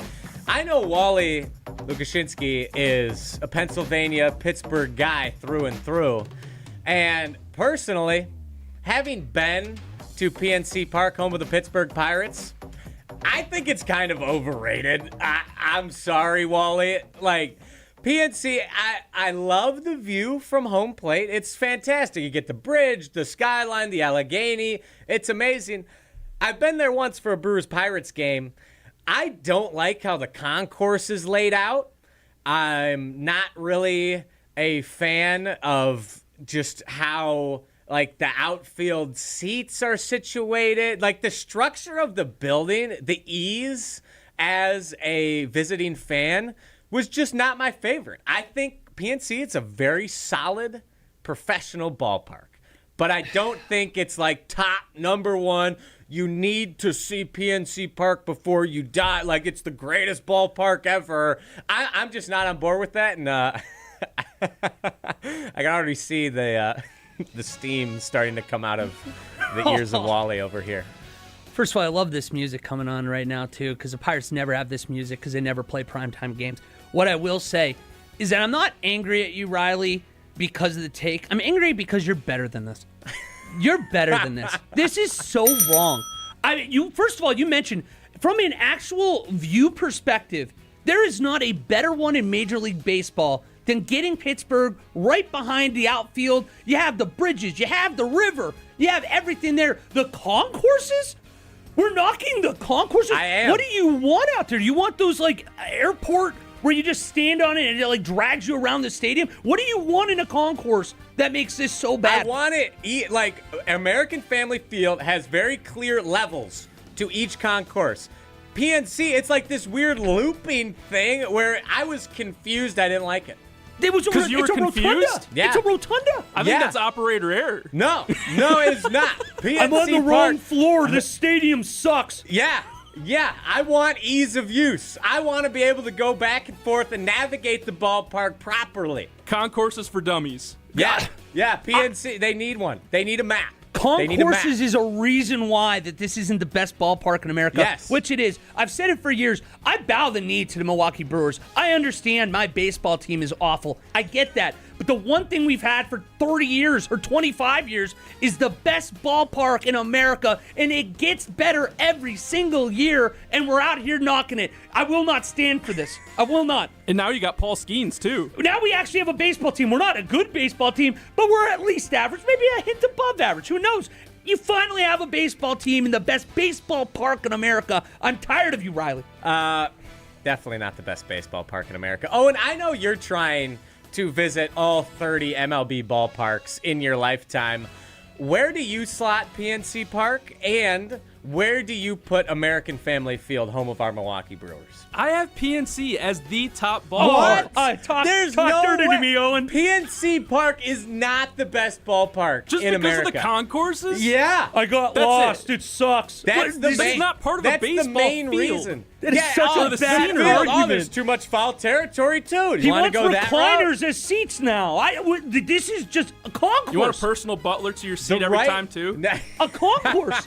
No, the right side, like the right field, you have the taller wall, like it's whatever. It's the Clemente wall. It's It's 21 whatever. It's feet. whatever. For Like, Clemente. it's Was not- Roberto it's not Clemente Green a Monster. whatever baseball player? Thank That's you, not Owen. what I Look said. at this guy. Now you guys are twisting my words. That's not at all what I said. I will give PNC Park from home plate best view out in baseball. I'll give you that. That doesn't mean it's the best ballpark in America. Have you guys been to, I don't know, Fenway? Yes, I have. Fenway is world. Then you guys should know. Overrated. Fenway Park is worlds better. Green Monster is what's saving it. Overrated. Yeah, Green Monster Great is city. sick. It's a great city. Clemente Wall is great value brand Green Monster. That is, first of all, that's a terrible take. But what the second part I would say about this is that there's almost two different classifications, I feel like, for stadiums. There are like the stadiums that have been built in the last 50 years. Yep. And then you have the ones that have been ingrained for baseball's entire life, really. Fenway Park, to me, of those old stadiums, it's not even close. It's the best of the old stadiums. Okay. But with that being said, if I just want to watch a baseball game, like just a baseball game, not the history and all that, the park itself, PNC, heads and tails above. Yeah, and I would put Wrigley ahead of. I would put Wrigley ahead of Fenway. You put Wrigley ahead of We Fenway? were on the same side here for a while, Owen. It was good knowing you. Oh my gosh. I would. No way. How? How in any way is Wrigley better than Fenway? Trough pissing. Yeah, you just like Ushers every 3 seconds in front of you. You don't see the game. You have Chicago Cubs fans around you. I know that's not the stadium's fault, but it certainly plays a factor when I'm You guys trying are to watch a making game a there. key You're argument so for me. scrunched in. Talk I about will say- concourses. I will You got like a little maze that you're getting Yeah. through. Yeah, concourse Okay, at Wrigley you guys sucks are making too. me rethink this. Thank you. Because since Good. I have been to both, when I was at Fenway, I was somewhat behind home plate. Not like directly like front row, but like that section right behind home plate. And it was just Nice tiny. flex. Yeah, it was tiny seats, like from the 1920s. That's Wrigley too. I'm a big dude. It was so That's uncomfortable. the same at Wrigley. Yeah, oh, and Not I know where you I've know said what I'm it. talking about, where you're doing the sit, where your arms Yep. are like in front of you. You almost have two arms in front of your big, broad section because you're just elbowing people. Yeah. So I guess Fenway really got knocked for me just because I had an uncomfortable experience. I did sign Pesky's pole. Oh, you have to. Oh, that's Have to. very cool. You have to. Yep, you have to do that. Did you get out to Ted Williams at home run seat, by the way? I did not. Because I you looked get out at there. it, but I did not actually go to it. You sit in that chair, and I need the proof. It's the Wilt Chamberlain 100-point game. I Yeah. need that. They were playing with like legitimate bad wood, dead baseballs. And you're telling me this guy hit this like 480 feet on the insane. fly? I thought it was 505. It might be 505. It's long. It's not close. It looks like you're a full outfield away from pesky pole. Yeah, it is quite a distance. Wally, you'll love this. The ESPN Madison YouTube chat. Nathan Sass. Any stadium without a retractable roof cannot be on the best list. Unforgivable in this day and age to have rainouts. Domes don't count either. PNC is a rainout factory. Then. Let's put a dome on Lambeau. There's nothing sacred anymore. Thank you for the Buffalo Bills keeping a stadium off. Football, it's a dying breed. You're all of a sudden seeing all these outdoor stadiums disappear. Keep baseball outdoors. That's the point of the game. Yeah, you're going to have rainouts every now and then. Get over it. Give me the double That's the headers. point of the retractable roof. You can play outside and inside if it's raining. I don't want no. Then you have that eyesore. Think about when you drive into Milwaukee when you have the actual dome closed. It looks like the biggest stadium in the world. I like AmFam on the inside, but from an eyesore perspective, it is brutal. An eyesore looks dope. It looks dope. It looks like a giant alien spacecraft in the middle of Milwaukee. That's cool. It doesn't look like a ballpark. You drive around Pittsburgh, you're like, wow, look at that PNC Park.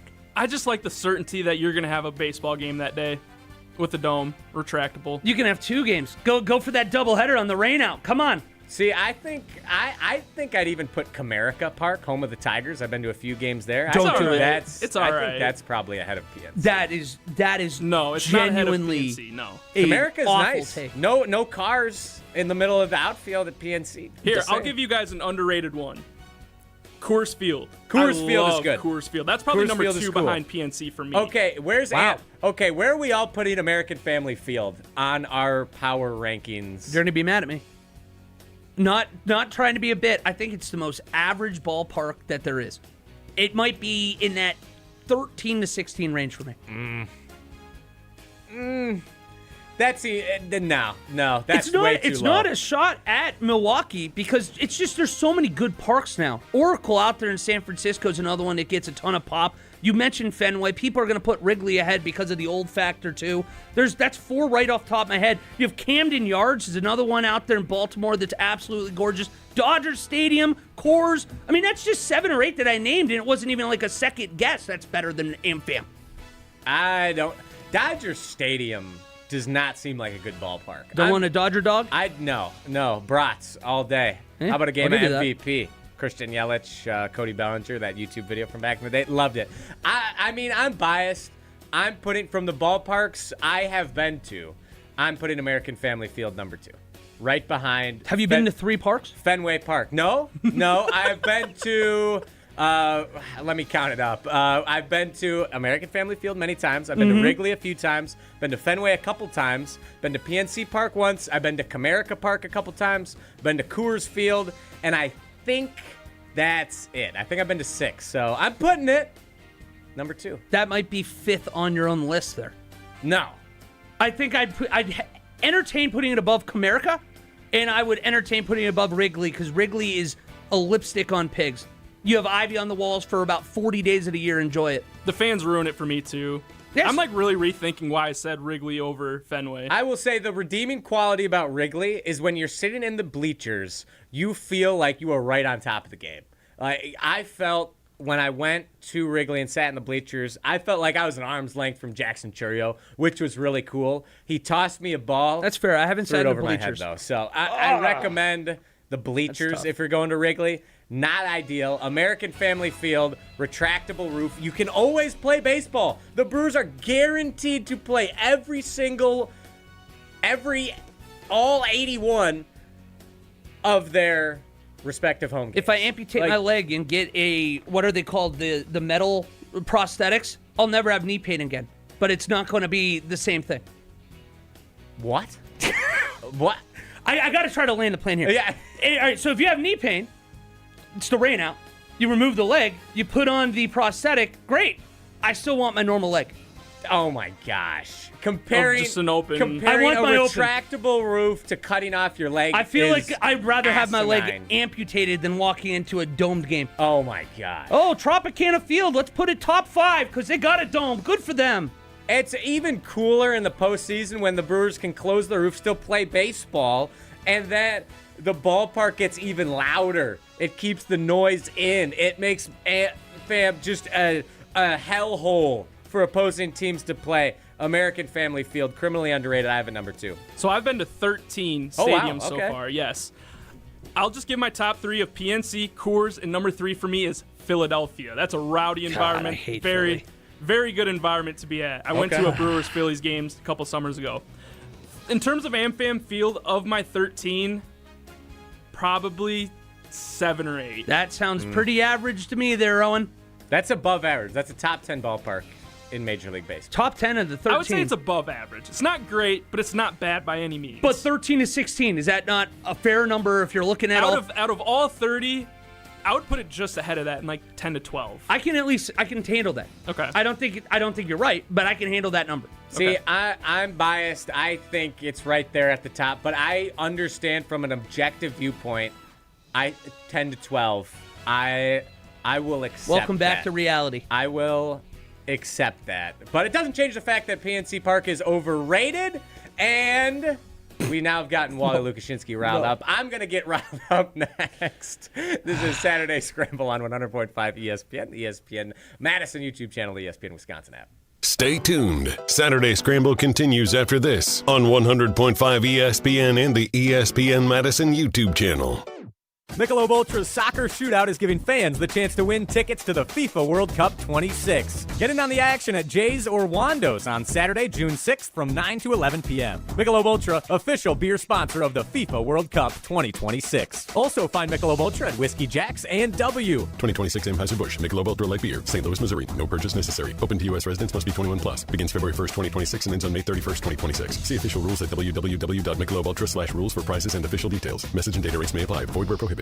Hey, better. Swing into Potawatomi Casino Hotel Milwaukee for the $300,000 Big League Series. Just play with your rewards card over 3 months to earn entries. Here's the lineup. Leading off April, on deck May, in the hole June.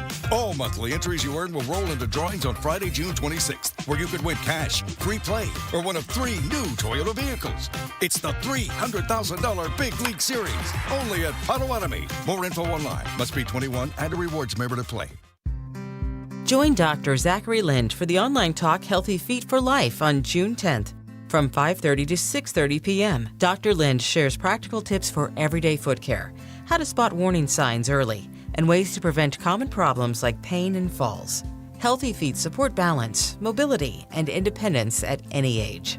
Beneficial for everyone, including those with conditions like diabetes or arthritis. Register today at stoughtonhealth.com. Hey Wisconsin, it's construction season and the Wisconsin DOT wants to help you safely navigate work zones in your area. Check 511wi.gov or download the free 511 app to see current road work, closures, detours, and camera views on your route. Wherever your travels take you, know before you go with 511wi.gov. That's 511wi.gov. And remember, know before you go. Always park the phone while driving. Sponsored by the Wisconsin DOT. Hold your friends close and your rivals closer on Jim, Matt, and Molly. Do you think Dad's got good Instagram game? No. Instagram game? Oh my God. Are you embarrassed by me? Sometimes. What's the most embarrassing thing your dad has ever done? Yeah, that's a good question. Existing. Savage. Jim, Matt, and Molly, presented by Coors Light. Weekdays 4 to 6 on 100.5 ESPN, the ESPN Wisconsin app, and ESPN Madison on YouTube. Join the Madison Money Guy, Christian Finfrock, for Retirement Income Strategies, Saturday and Sunday mornings at 7. Get the information you need as you plan for retirement. That's Retirement Income Strategies, Saturday and Sunday mornings at 7. Investment advisory services offered through Retirement Income Strategies, an SEC-registered investment advisor. You're listening to Saturday Scramble on 100.5 ESPN and the ESPN Madison YouTube channel.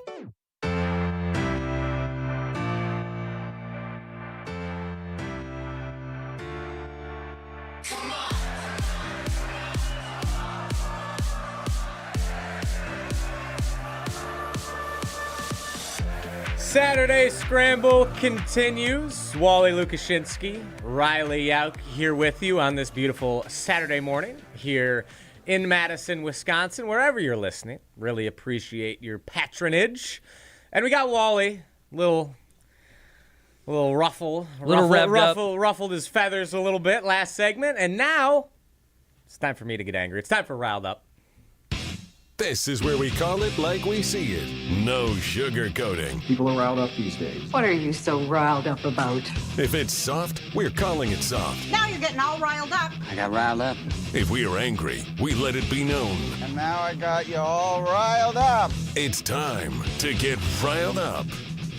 Yeah, it is. And I don't know how familiar you both are with this situation, but do you guys roughly know what's going on with Texas Tech at the moment? Yeah. Oh, yeah. Oh, and do you not? I don't believe so. All right, well, let me inform you and our audience. Spark Notes version. Head coach of the Texas Longhorns football team, Steve Sarkisian, made some disparaging comments against the Texas Tech Red Raiders football team, saying that Texas could go undefeated in the Big 12 with their 2s and 3s. Very disparaging of their strength of schedule. So Texas Tech clapped back, saying, essentially, their head coach, Joey McGuire, said, bet. All right, Let's play them. Let's see what you got. I called your Week 1 opponent and our Week 1 opponent, Abilene Christian and Texas State, respectively. And I talked to their head coaches. We're going to give them a little extra money. We're going to buy both of them out for you. So they'll play Week 1, and we'll play each other Week 1. So if it's so easy, play your 2s and 3s against us. Let's play. Let's settle this on the field. Like men. The Big 12 came out and issued a statement. Texas Tech officially released statements. We have not heard a peep from Texas or the SEC yet. They have been relegated to the shadows after Steve Sarkisian wrote a check that his butt could not cash. Texas Tech came up with all the logistics. They figured everything out. And what is Texas doing? They are cowards. The Texas Longhorns are cowards, and it's reflective of the conference. The Southeastern Conference, the softest, most cowardly conference in college athletics. They wouldn't let me wear a Big Ten shirt behind home plate in Hoover, Alabama at the SEC baseball tournament. They won't let Texas play Texas Tech to prove something on the field like men. No, they're going to hide in the corner. They want, we want to talk about how better we are than everyone else. Oh, our schedules are so hard in every sport. We're so good. One of your best teams just lost to the UW-Milwaukee Panthers. Take a seat. Take a seat, Southeastern Conference. This is just so par for the course for SEC. They're an embarrassment to collegiate sports. They're an embarrassment. They're so soft, they can't handle anything. Texas Tech does everything for them. They put in all the work, make sure, hey, we want to play you guys. Our schedule's tough, your schedule's tough. Let's do it. Rekindle an in-state rivalry. And they're like, no, we can't. Why would we do that? Why would we do that? We're too scared. Why would we do that? It's ridiculous. It's just so frustrating. It's so common. I don't know why I would expect anything different, because we're not going to get the game. They're going to find a way out. They're going to weasel their way out of it, because that's what they do. That's what the SEC does. It's terrible. It's disgraceful. And I don't like it. Okay, so you said a lot of things that I agree with. With Texas, first of all, in the original comments that Sark made, you can't say that, first of all, and not expect that you're just going to get an avalanche of crap coming back your way. Especially because you couldn't win the Big 12, by the way, when you were there. You couldn't go undefeated. They were awful in their last few years in the Big 12. The defense I'm going to come to Texas here, and why there's no way they're ever going to, and I don't blame them to, is if you do get out of that Texas State game to start the year and you play Texas Tech, do you know their first 2 games then? Texas Tech and Ohio State they back have to back. The Ohio State University coming to town in week 2. You are going to go with 2 of the best defenses in college football last year, 2 of the teams that people thought were legitimate national titles, and believe it again this year. Why on earth would I do that before even getting into conference play? Well, and you look at last year, too, with their loss to Ohio State in week 1, that pretty kept much them out. Yeah, that was really what kept them out of the playoff. No, let's not do that. Let's not do that. They had awful losses. I think they lost to Florida, which is the Wisconsin of the SEC last year. Do they get in at 10-2? Yes. They get in at 10-2. I don't know. But that's take care of business against your inferior opponents. You can't blame, we had a tough strength of schedule. We lost to Ohio State. We're not going to ever schedule anyone hard again. Win against the bad teams. Not a conversation. Meaningful Saturday football games in non-conference are an endangered species. I agree. And they're going to get even more so. The only chance, and I hate the idea of the 2014 playoff. I think it should have stopped at 4. I'm a caveman. I was fine with the BCS system. I do not care. But at most, I wanted to see 8. But with more games, maybe you can talk yourself into, we're going to be able to get the runway either way. Let's test ourselves early in the year. As it's currently structured, there's no way a team like Texas, and I don't blame them. If it was Ohio State and they started having their coach, Ryan Day, start talking trash about some team, I don't want to have Texas Tech the week before and then go into Big Ten play either. I completely understand. He made himself look like an ass, but besides that, I don't overcorrect. Don't play Texas Tech. Riley, so was Texas Tech willing to pay both Texas State Yeah, because their donors, that oil money is something. The oil money, Texas money is Tech something. has an insane amount of funding. I wish Wisconsin had the level of cash that Texas Tech has, because it's basically this one guy, I forget his name, but he's some huge oil baron, and he's active on social media, and he's like quote tweeting all the Texas commentary, stuff like that, and he's just saying, we have the money. I have the money. I'll pay for everything. I've already talked to Jerry Jones. Let's do it at AT&T Stadium. Like, that would be electric. I'm gonna make it happen. So there's no logistical issue outside of Texas not wanting to have to play Texas Tech. My last thing I'll say is, if I was a billionaire, this guy's living my exact dream. If I had that kind of money, you better believe I wouldn't be the disappear and I'm in Aruba guy. I would be paying for all my teams to do better. I'd be buying ownership stake. This guy's living the dream. Yeah, talk trash about my school. That's fine. I'll buy you out. Yeah. Ohio State, I'll buy you out. What's it going to cost the Buckeyes? Let's get them week 2. That's fine. They can go find someone else. Literally. I love that take. Ohio State's got enough money as is, Wally. Well, you know what? We're not going to complain about it. But that's the thing, though. If I'm a billionaire, I'm saying, Luke Fickell, empty checkbook. You get whoever you want. I have the money. Yes. I have the money. I'm going to Chris Bono, Wisconsin Wrestling. They have essentially no money right now. I'm saying, whoever you want, just tell me. I'm writing the check, blank. Go get the best guys from Wisconsin, Pennsylvania, Ohio.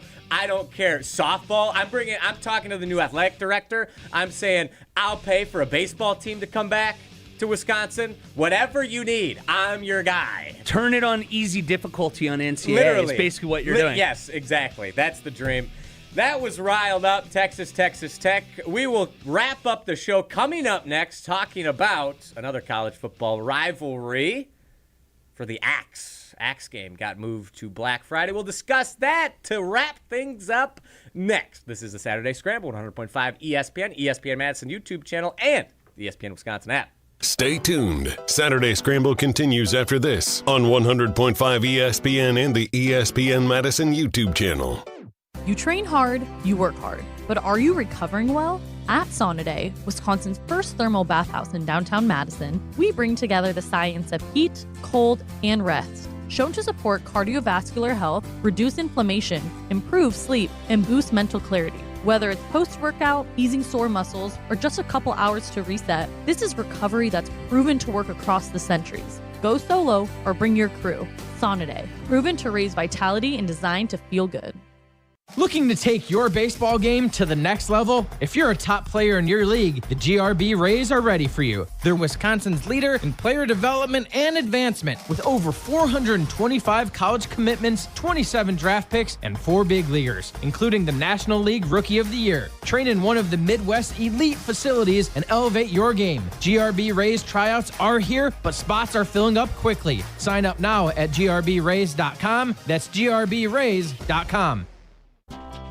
Running a business doesn't leave time to wait. You need answers and a banker who responds. At Starion Bank, you work directly with local decision makers who understand your business and act quickly.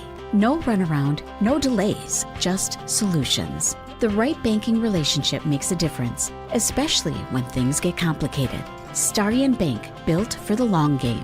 Visit starionbank.com to get started today. I didn't see myself going to college because I struggled with anxiety and depression, but I'm so glad I didn't let that stop me.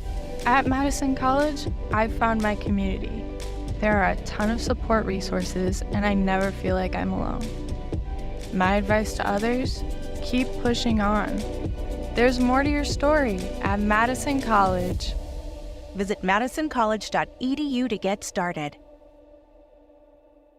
Brewers fans, this is your flawless moment. Carmeless is sending you to a VIP day at the ballpark with the Milwaukee Brewers on August 29th. We're talking 4 suite tickets, free food and beverage, and exclusive pregame batting practice access. You'll even get to experience Bernie slide throughout a ceremonial first pitch and score a $250 gift card to the Brewers team store. Go to CarmelessBallparkSweepstakes.com to enter for your chance to win a flawless day at the ballpark. No purchase necessary. Ends June 1st, 2026. Must be 21 or older. Staying on Wisconsin sports never stops with the Jump Around podcast. What these donors want, how to handle the Board of Regents, how to work with historically chancellors at Wisconsin, how to handle and navigate all that. I don't think they have to have ties to Wisconsin. Should not disqualify anyone. The Jump Around Podcast with Jim Rutledge and Riley Yauk. Also brought to you by J&K Security Solutions and Conant Automotive. Streaming live every Thursday at 12:30 on the ESPN Madison YouTube channel. As a first-generation student, I initially joined the military to ensure I could afford college, and I had a lot of self-doubt. But at Madison College, there are so many resources extended to me, and I feel supported and confident to reach my goals. Best of all, I'll be able to transfer to a 4-year college debt-free. My advice to others, believe in yourself and your future. There's more to your story at Madison College. Visit madisoncollege.edu to get started. You're listening to Saturday Scramble on 100.5 ESPN and the ESPN Madison YouTube channel.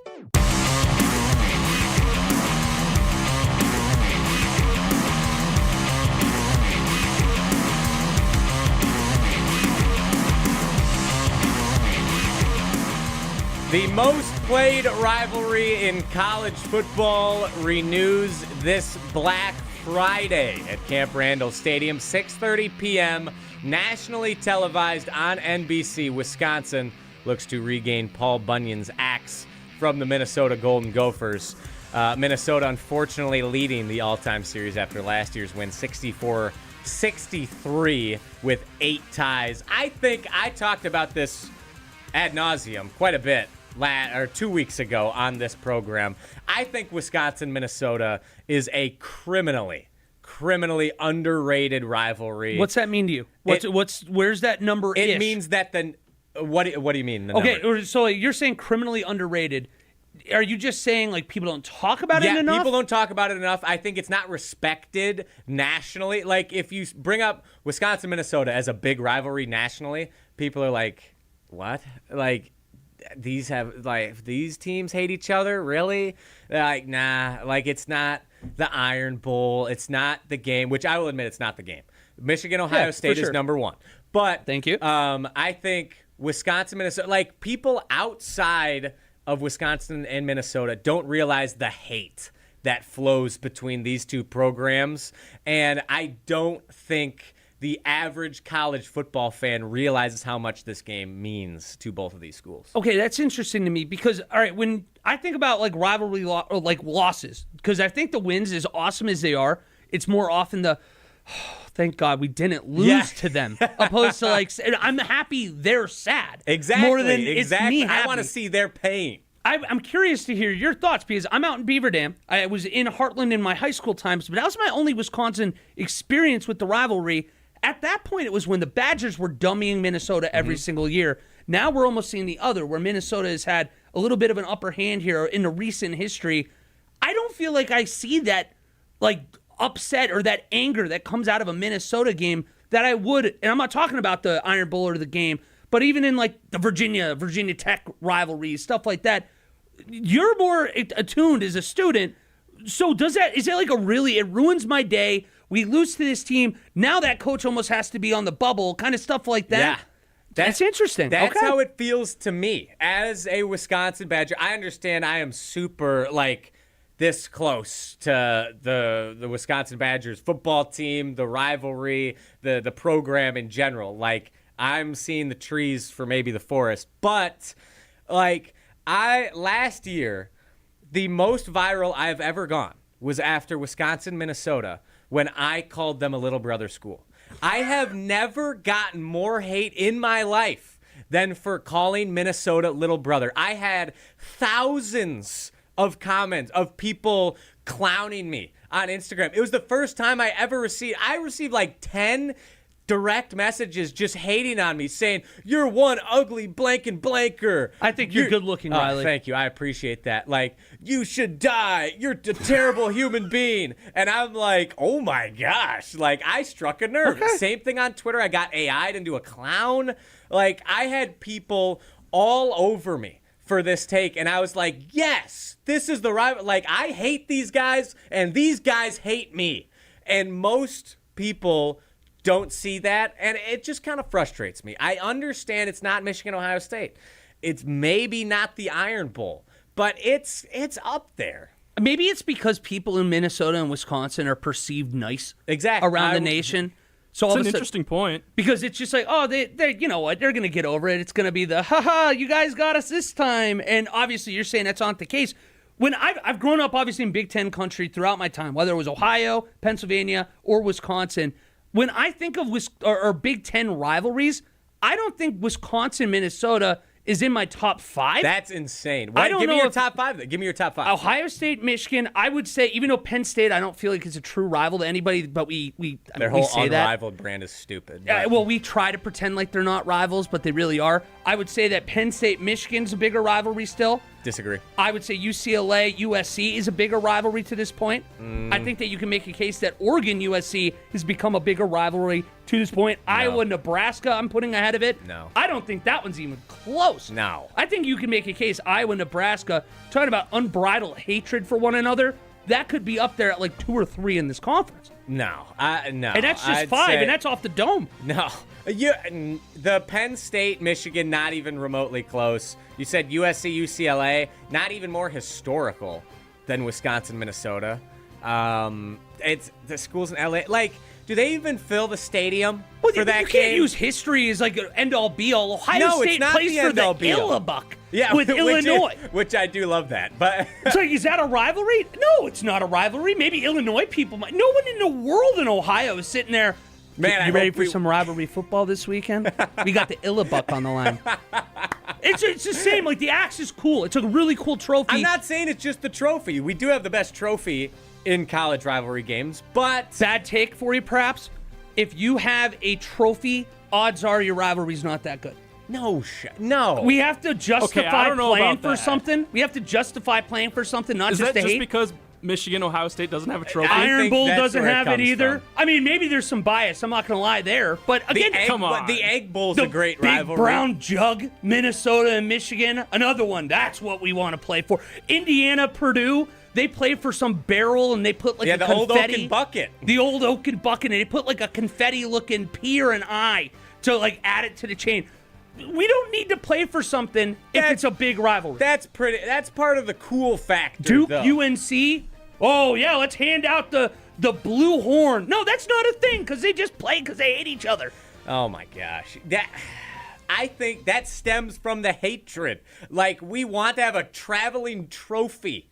Like, there's something on the line. Like, it's like a piece of you is leaving when you lose. Like, that's our baby, and we gotta let these evil people take it. I like the trophies. They are evil. Wally, you've never seen your rival chop down your own goalpost at your home field. I've seen them put a flag on my midfield. No, exactly. Doesn't but that's compare. to our point. To our point, like, you want to show an extra level of hatred, so we're going to plant our flag on your home turf. As Ryan Day said, we're going to win with humility. I don't have to plant a flag on a field. I beat you. You're miserable. You're sad for the next 365 days. That's all I care about. If Michigan is upset, my day is infinitely better. Agreed. I feel the exact same for Minnesota. My day is infinitely better today because I got to host with you, Wally. Had an absolute blast. Owen, thank you for your great work behind the glass, and thank all of you for tuning in today. We have game day coming up next right after we wrap things up. Later today, 2:35, Milwaukee Brewers at Houston Astros. And finally, we mentioned that Game 7, Western Conference Final, San Antonio Spurs at OKC. Thank you so much for tuning in, everybody. This has been the Saturday Scramble, 100.5 ESPN, the ESPN Madison YouTube channel, the ESPN Wisconsin app. God bless everybody. Have a fantastic rest of your weekend. See ya. Whether you're grilling outside, sitting on the patio, or watching